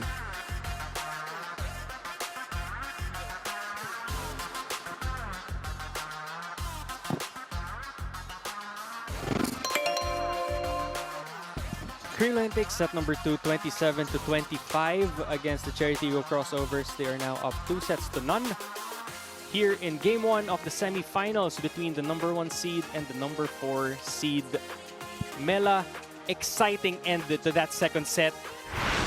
Let's look at the highlights of the just concluded second set, and you know, you really see the fight in the eyes of Aya Laure, trying to claw their way back, you know, trying to get the set point advantage over the Creamline Cool Smashers, but unfortunately, you know, it wasn't enough. Pero you know, what else can we expect from none other than the Queen Tigress in Aya Laure, as you see there on your screens? Sabi nga ni Coach Kung Fu kanina, no, referring to Creamline, sila may giggle, tayo wala, but very in contrast to how Aya Laure as an individual player is showing us here today. Dahil you know, she's really been carrying the load for the crossovers, and the best support she has is ito si Zach Randang coming off the bench, and right now Randang already has 6 points next to Aya Laure's 12. Kaya lang despite a better showing, nakita naman natin atake 4 points better than their first set output, 14 compared to 18, inching closer to the attack points of the Creamline Cool Smashers. And it was also a closer game dahil itong Creamline committed 10 errors, doubling on the errors committed by the Chery Tiggo Crossovers, and they also outnumbered them in terms of blocks, which was the, you know, the strength that they have over Creamline, at least stats based, no, because they are number 8 in digging, meanwhile Creamline is number 9. Just a very little difference in that department, but nonetheless, they are putting their efforts dahil syempre alam naman natin how Creamline is number 1 in attacking, kaya kailangan talaga mag-effort sila sa blocking nila. Nabor will go to Paat, checked at the net by Panaga. Paat again. This time, Eliza was there to dig it. Tots. Point goes to Chery. Ganda nung intention ni Tots Carlos to go for that first line attack. But it's not gonna work for her. Error will give Chery Tiggo their first point, as you see Coach Tai and Ricky Palu, even Bea Tan in attendance at today's game. Robles serving for Chery Tiggo. Negrito setting for Creamline. This will be a free ball for Chery. Nabor will go to Karandang, checked at the net. Laure off the hands of Carlos and Panaga and scores for Chery Tiggo. Aya Laure really at it in today's game. Nag-a-adjust kahit saan galing yung bola. Nakita mo, she rotated 180 degrees to adjust to that Buding Duremdes set, because initially she wanted to set that ball as well. She was also close to it. Cross the error there from Robles. That gives Creamline a free point. And Gemma Galanza now serving for Creamline. To summarize the game so far after that, you know, carjack second set where Chery Tiggo was already at set point pero na-phenom ang Chery Tiggo. Ito yung nangyari so far. So, si Aya Laure is the lone double-digit scorer for Chery Tiggo. Meanwhile, on the other side, Tots Carlos with 13 points at Valdez at Galanza with 9 points apiece. So, almost 3 players in double digits na. Meanwhile, sa kabila, kulang na kulang talaga yung point production at yung pagkakalat. And narinig naman natin sa timeout nga ni Coach Sherwin, alam na nila kanino mag-focus kapag kasunod-sunod na transition at batuhan. Coach Kung Fu inserting Shai Adorador again back in the game and replacing Ces Robles. Gemma Galanza serving for Creamline. Targeting Adorador. Creamline has been targeting Shaya all throughout this game as Tots Carlos unable to send that one over. Nabor to Laure. Cross court, and that is good for Ea. Ea Laura with a close fist hit and still getting a point for the Chery Tiggo Crossovers. It's now 3-all here in the third set. Jaime has a report for us. Jaime. Miguel and Mela, you know, I spoke to Coach Kung Fu before today's game. Sabi niya, once both teams hit 20 points, it's a whole different ballgame. That is when you need to be composed, and that is when you need to be aggressive. They learned this lesson 9 days ago against Creamline, the same team, in the exact same venue, that they need to lessen their unforced errors and go harder with what he calls a finishing kick. Although they fell short of set number 2, if you listen to their huddle, parang mas ginanahan pa nga sila maglaro. Now, you can watch the PVL and the Pilipinas Live app for as low as 149 pesos a month to watch the semifinals round. Miguel and Mela? Thank you for that report, Jaime. Ea Laure. Unfortunately, that goes straight to the net, giving Creamline another free point. Early lead, 2-point lead by the Creamline Cool Smashers. Still playing consistent throughout the game. Panaga with the serve. Nierva. Nabor has to chase. Laure spikes it straight to the hands of the blockers. Laure again. Kyle to Tots. Good dig from Nierva. And Laure finds a way to score for Chery Tiggo. You have to credit half that point to, Jen Nierva, who really made sure na yung coverage nandun para sa side nila. But also si Ea Laure meron ng signs of exhaustion. Halo na yan, exhaustion and frustration. Pero hindi nakakatakot eh. Pag si Ea hindi ngumingiti sa loob ng court, she's locked in. We've seen it time and time again. This girl is ready to carry her team on her back if need be. Tots Carlos now getting ready to serve for Creamline. 13 points for Tots. Labor to Gaston. Checked. Negrito to Valdez. Good dig from Adorador. Laure, cross court. Atienza was there. 1-2 play, good read. And there will be a challenge. A net touch challenge called by Coach Kung Fu. Coach Kung Fu always ready with his jokes here in the PVL. Lagi may baon, but tignan natin kung meron ng net fault from that last sequence. And we did mention kanina, the look of exhaustion, at least for Ea Laure. Meanwhile, on the other side, shared load kasi. Kaya feeling mo fresh legs pa rin talaga yung mga spikers.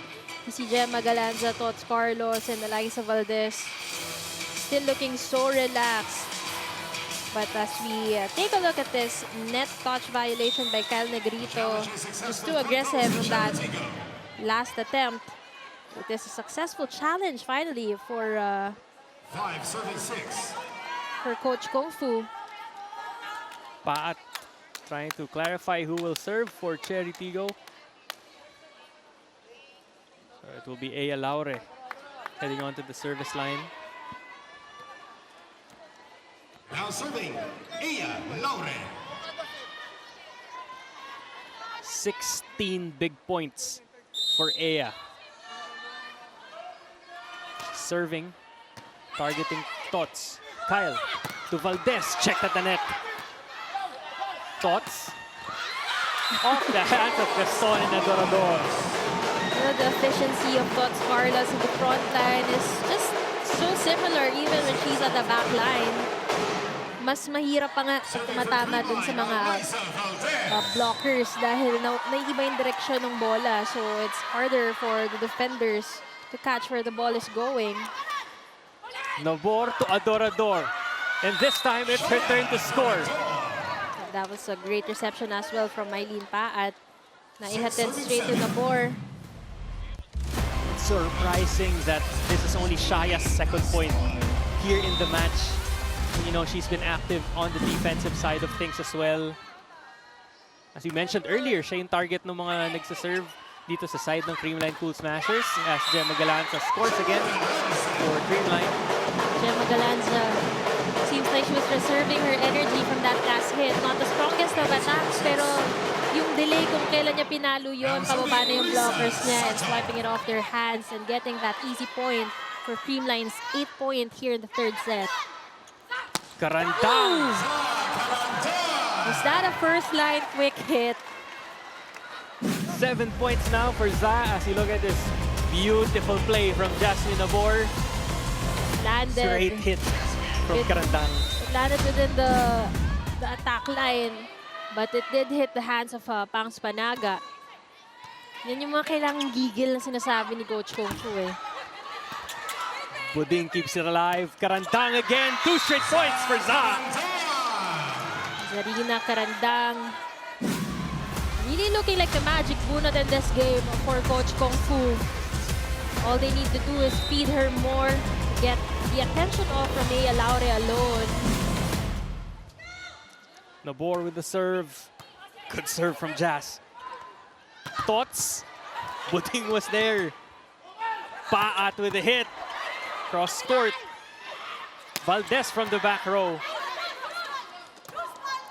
Paat off the hands of the Cool Smashers blockers.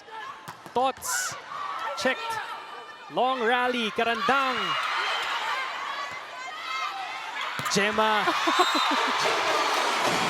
Kung kanina, hinintay niya bumaba yung blockers. Ngayon naman, ang bilis niya pinalo. And that's the advantage when you have such a high lead at meron ka ring hang time. Serves the second look. Look at that backswing. Targeting the hands of her former teammate and adults on her senior, Mylene Paat. Only Karandang in front for Chery. Negrito serving for Creamline. Who will Nabor go to? Jazz to Shaya. Thoughts with a good hustle. Nierva, Nabor. Adorador with a point.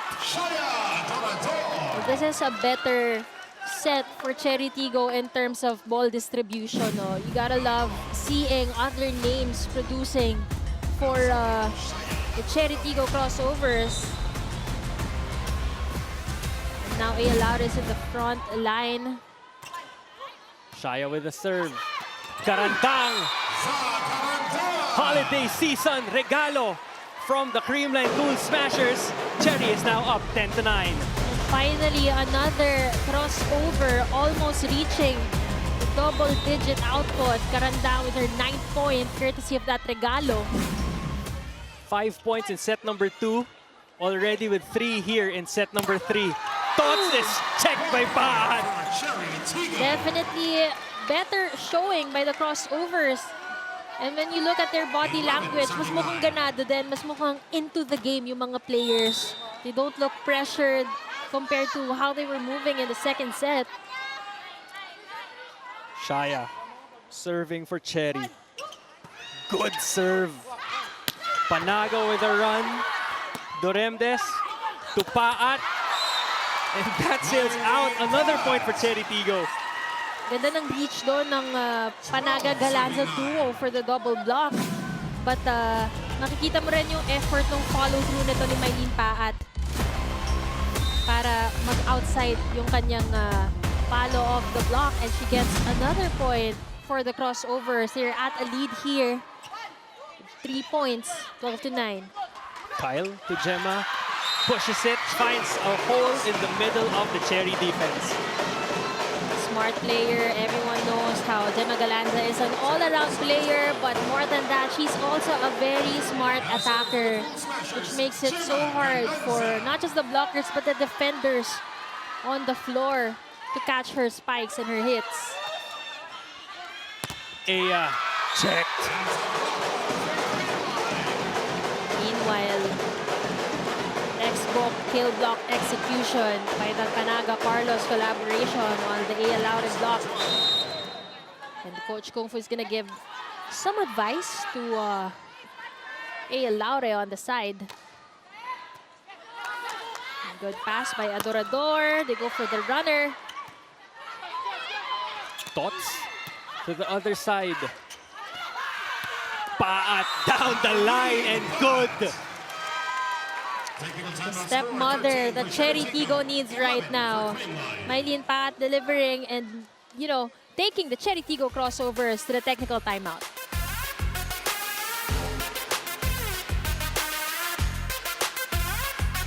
Jump.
Experience a new way to feel the heart of volleyball. Watch every set, spike, dig and block, live in high definition and on demand anytime, anywhere, and on any device via the Filipinas Live app.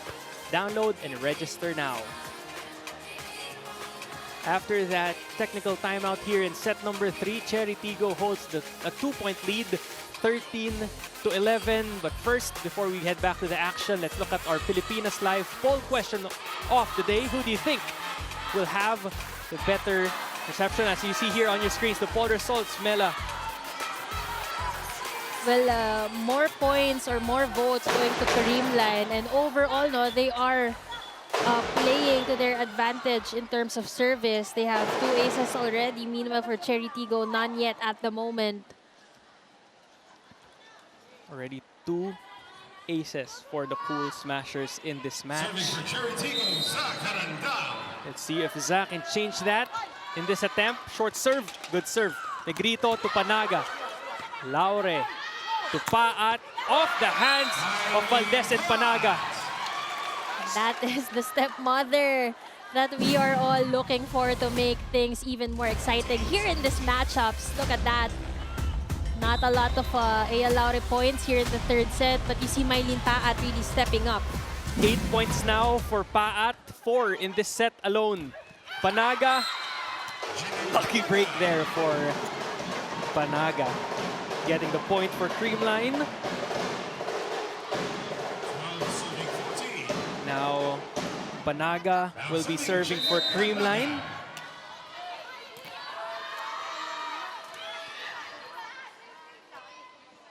One of the steadiest servers of the Cool Smashers team, targeting Nierva this time. Laure combination play, checked by Valdez. Nabor back set to Paat. Good dig by Kyle. Valdez checked. Valdez again. Checked again. Nabor to Paat. No checking this one. Mylene Paat with point number 9. Namamahay na yung mga palo ni Paat doon sa cross-court ng Creamline Cool Smashers. She is at her most effective here in the third set.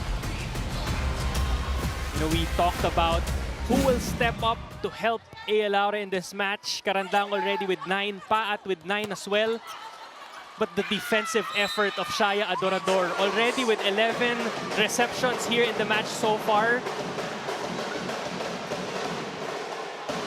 Helping Jazz out, you know, as she becomes the target of this Creamline service.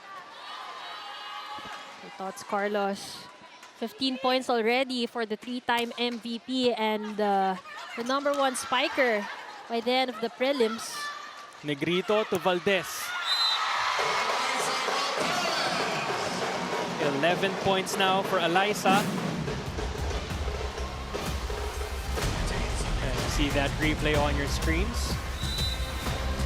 Tots Carlos still serving for Creamline.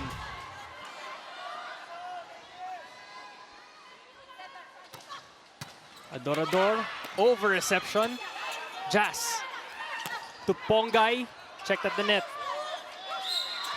And Pongay will be called with a double contact violation as she tried setting that ball up for her teammates. Game is now tied at 15. Atienza will be inserted in the game by Coach Kung Fu, replacing Gaston.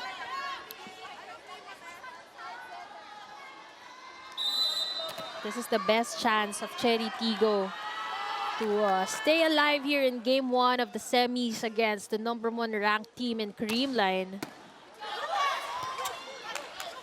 Laure cross court.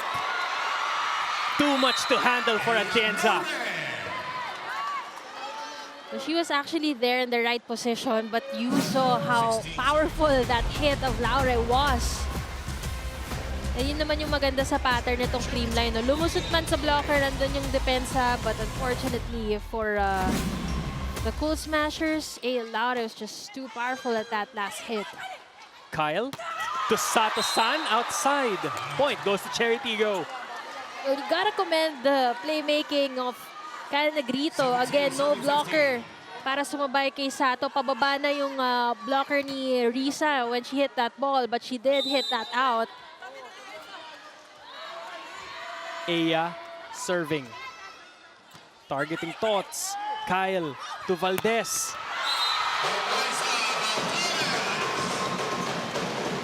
Liza scoring her 12th point of the match. Yeah, Liza Valdez. We saw the impact she had in that second set, but it doesn't stop there. She continues to dominate here against the Chery Tiggo Crossovers. Adorador with a good reception. Atienza will push this one over. Negrito to Galanza. Nobody home for Chery Tiggo. Even the, the easier balls like that na stop na ng blockers, i-recover na lang, but nagkakaroon pa ng miscues from the floor defenders. They have to find a solution for that as early as now, because the Creamline is just 8 points away from getting a win #1 here in the semis. Nabor to Adorador off the hands of Sato. Negrito to Galanza. Gemma detonates a bomb. Creamline up 18-17. Coach Kung Fu will be forced to call a timeout. Let's listen in to their huddle here in set #3. Wala akong sinusunod sa sinasabi sa'yo. Ikaw pa lang, tinatalo mo na yung sarili mo eh. Samantala nga, doon ka kumukuha na maraming bumpak eh. Ipapanalo mo pa nga yung mga ganun natin. Bakit to? Layo-layo pa na yung tiro, ayaw mo lang gawin. Diba? Ang dami na maganda yung binibigay sa'yo, pero ayaw mo pa rin paluin. Binibigay mo pa yung Spider natin. Hirap na nga Spider natin, kanina pa. Kaya nga, hindi kami nagsasawang i-remind ka eh. Kasi nga baka makakuha ka. Kaya lang kasi bumibigay na yung defense ha. Tara ha, pag-pressure ka nila ha. Baka natin bulok. Hanggat bulok yan, pag naman susubukan. Yo, Chery! Tara guys! Angat ang laban sa pinakabagong sports app na Pilipinas Live. Mapapanood ang PBA Season 48 live in high definition and on demand on any device. Available worldwide. Download and register now for free. Liza Valdez serving for Creamline. Nierva with the reception. Nabor, 1-2 play. Kyle to Sato. Kyle Negrito again. Setting up Sato-san with no blockers. Ganda talaga ng ipit. Take a look at this again. Great transition from Risa Sato as well. Yan yung magugustuhan mo sa mga middles. No? Kahit hindi na sobra or ample yung kanilang buwelo, masipag pa rin para pumasok. Adorador is checked at the net by the Cool Smashers. 2017 now. Coach Kung Fu will be fielding in EJ Laure and Joymi Cagande. It's a 5-0 run now for the Cool Smashers. Regaining the lead.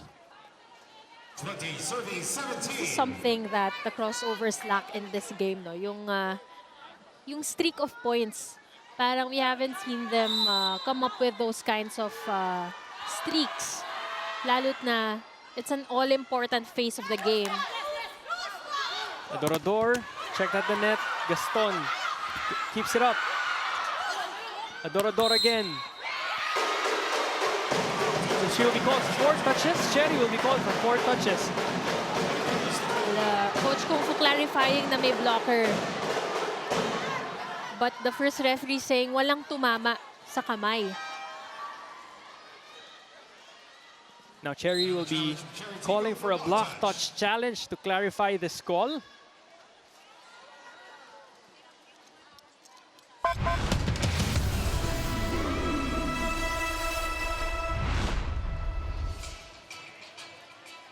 Direct, panindigan nyo na yan. Ganun lang, yun lang hiningi. Panindigan nyo na yan. Kasi ang sub ko na lang, sa'yo na lang. Yung ano na lang, sa'yo na lang yung re-entry.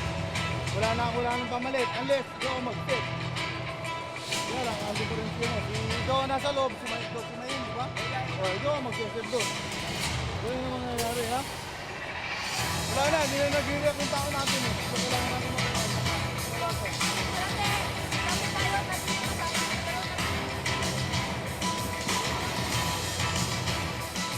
Problema natin, hindi.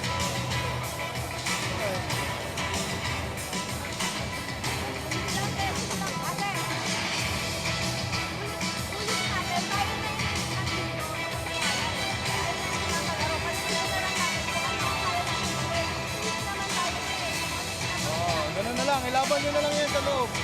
Kailangan na may mag-iilap.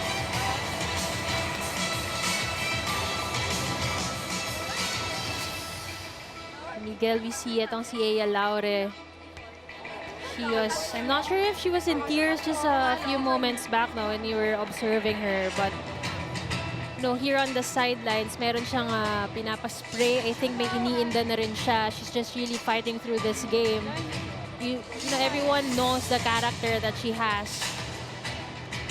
Aya wearing a calf sleeve right now on her left leg. And that was what the PTs of the Chery Tiggo Crossovers were attending to earlier here in the huddle. But we've seen this time and time again, Mela, Aya fighting through injuries, making sure that she gives her all in every game. We've seen this in UST, now here with the Chery Tiggo Crossovers. As we still await for the footage for the block touch challenge that was called for by Coach Kung Fu. Alam mo si Aya Laure, every time she gets interviewed, she really embodies what it's like to be a tigress. At when you ask her, lagi niyang isasagot, kapag ang tigre nasusugatan, lalong lumalaban. And that's exactly what we see from her through the years. But we go back to this replay of a block touch. And it seems like Coach Kung Fu is going to get a successful challenge. There will be a replay of that point. A good eye from Coach Kung Fu. Shaya Adorador is also insisting on that one.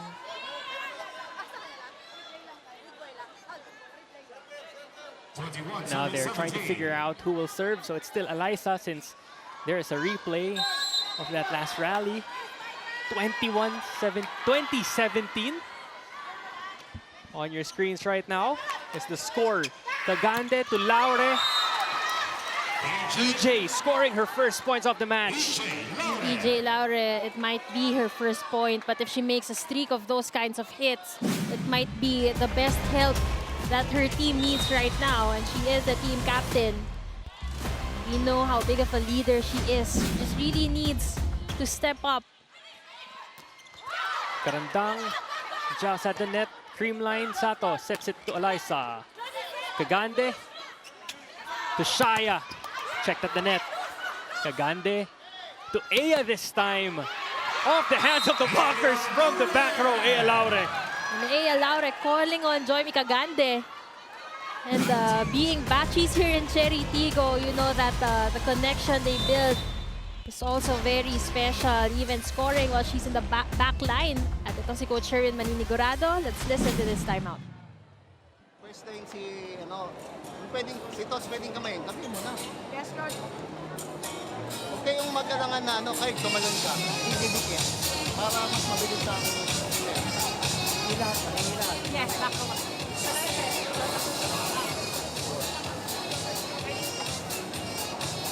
Play 1 tayo, gitna 1. Pagka bumili ka ng receive, dalawa yung bako mo, magsasalita si Gemado. Pag may receive, tuloy. Over tayo! Energy! And Creamline!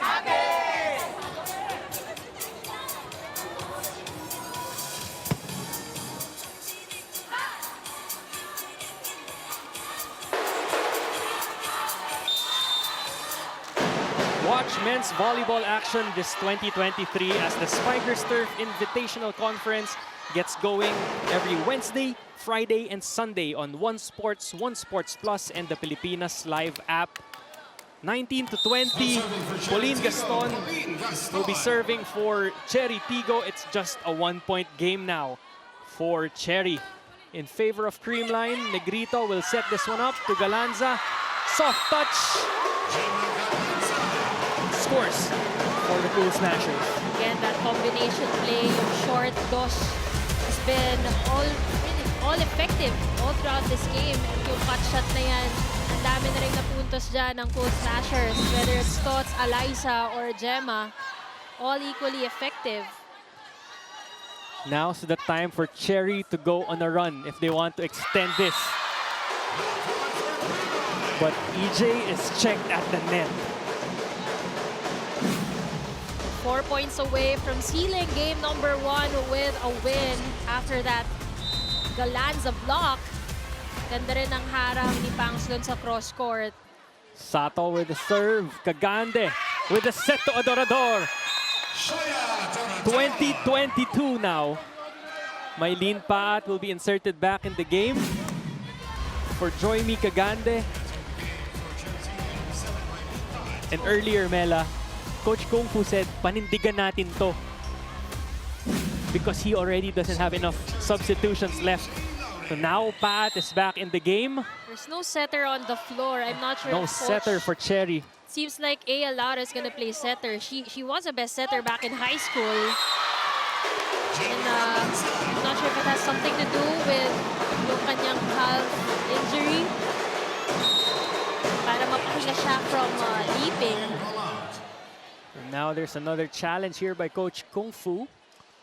Ball in, ball out challenge. And he will convene with his players at center court.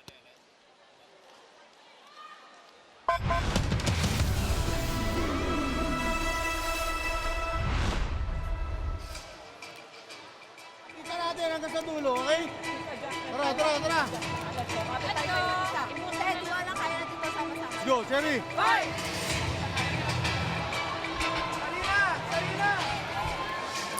Clearly inside there on that challenge, but Coach Kung Fu was able to address his team while we were waiting for the outcome of that challenge. Kyle Negrito now serving for Creamline. They are up 23 to 20.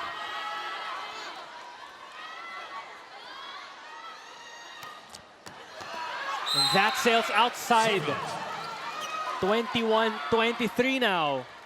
Shaya heading to the service line for the crossovers.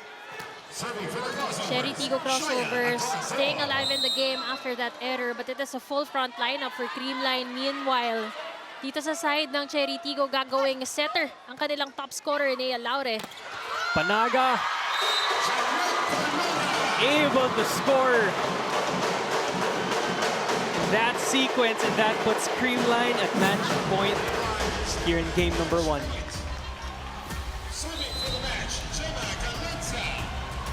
Gemma now serving 24-21. Paat with reception. Nierva. Kyle, will this be the game? Not yet. Atienza to Valdez, checked at the net. And straight to the net goes Gemma. Game is not yet over for Chery. Yung gigil na sinasabi ni Coach Kung Fu, but this time na sobrahan ng gigil doon si Galanza, but they are at match point. But you have to remember that these kinds of scores could still turn around. Ganyan ang nangyari kanina sa Chery Tiggo, but Tots Carlos will go for the attack with that karandang hit. I mean, dig. Paat will send this one over. Kyle, combination. Good dig by Karandang. Paat unable to send this one over.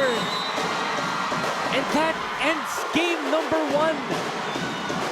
Torches are crossing. Creamline is celebrating as they take a straight set win over Chery Tiggo here in game number 1 of the semifinals in the second All-Filipino Conference of the Premier Volleyball League.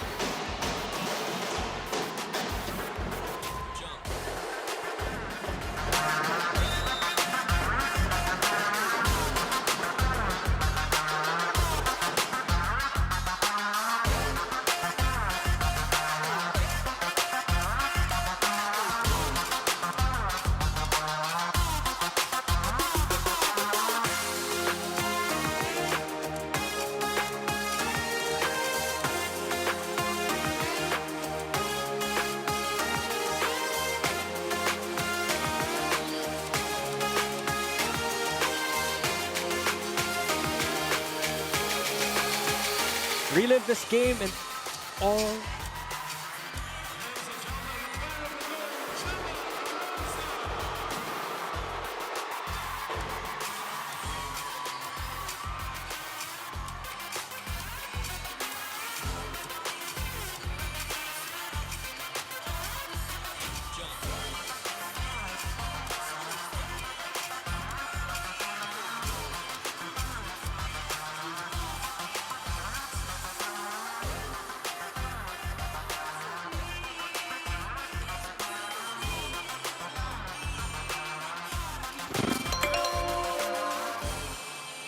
Relive this game in all PVL games anytime, anywhere on the Pilipinas Live app, available for Filipinos everywhere. Download and subscribe now.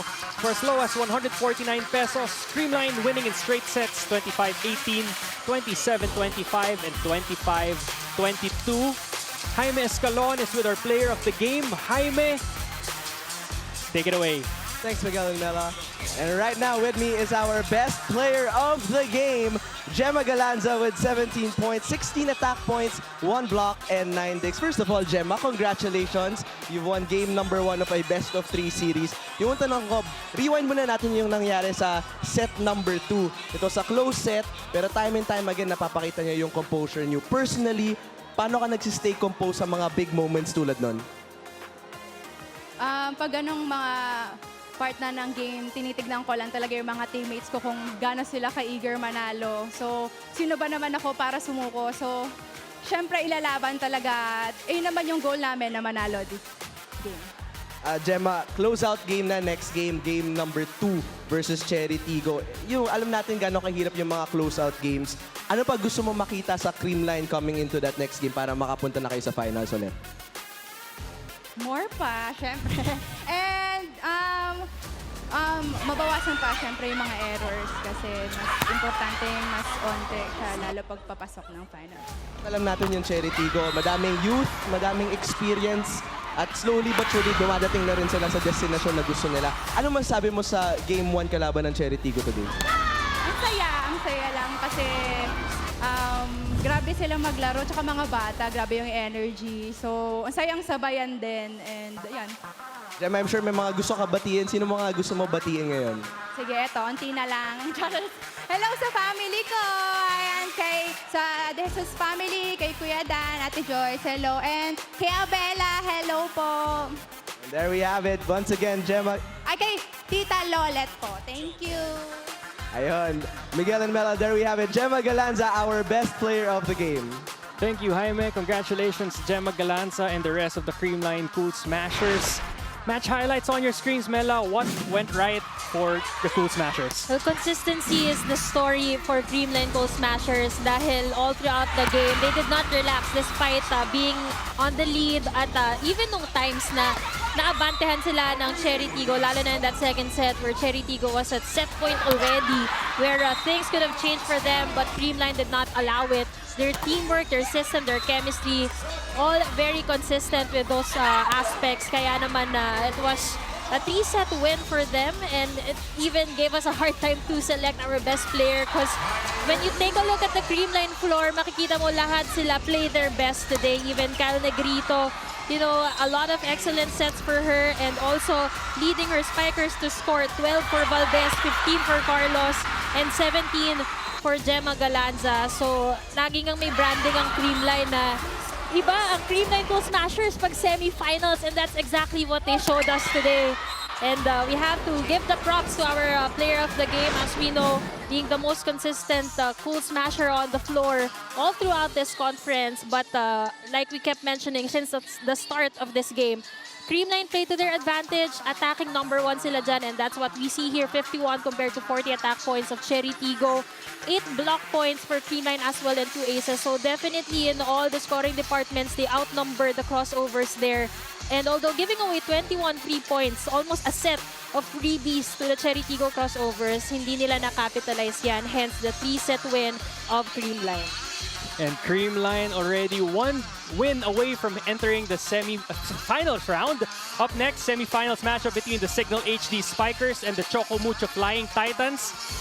On behalf of my partner Carmela Tunay, Jaime Escalon, and the rest of the crew, this is Miguel de Guzman, and you're watching the Premier Volleyball League, the heart of volleyball.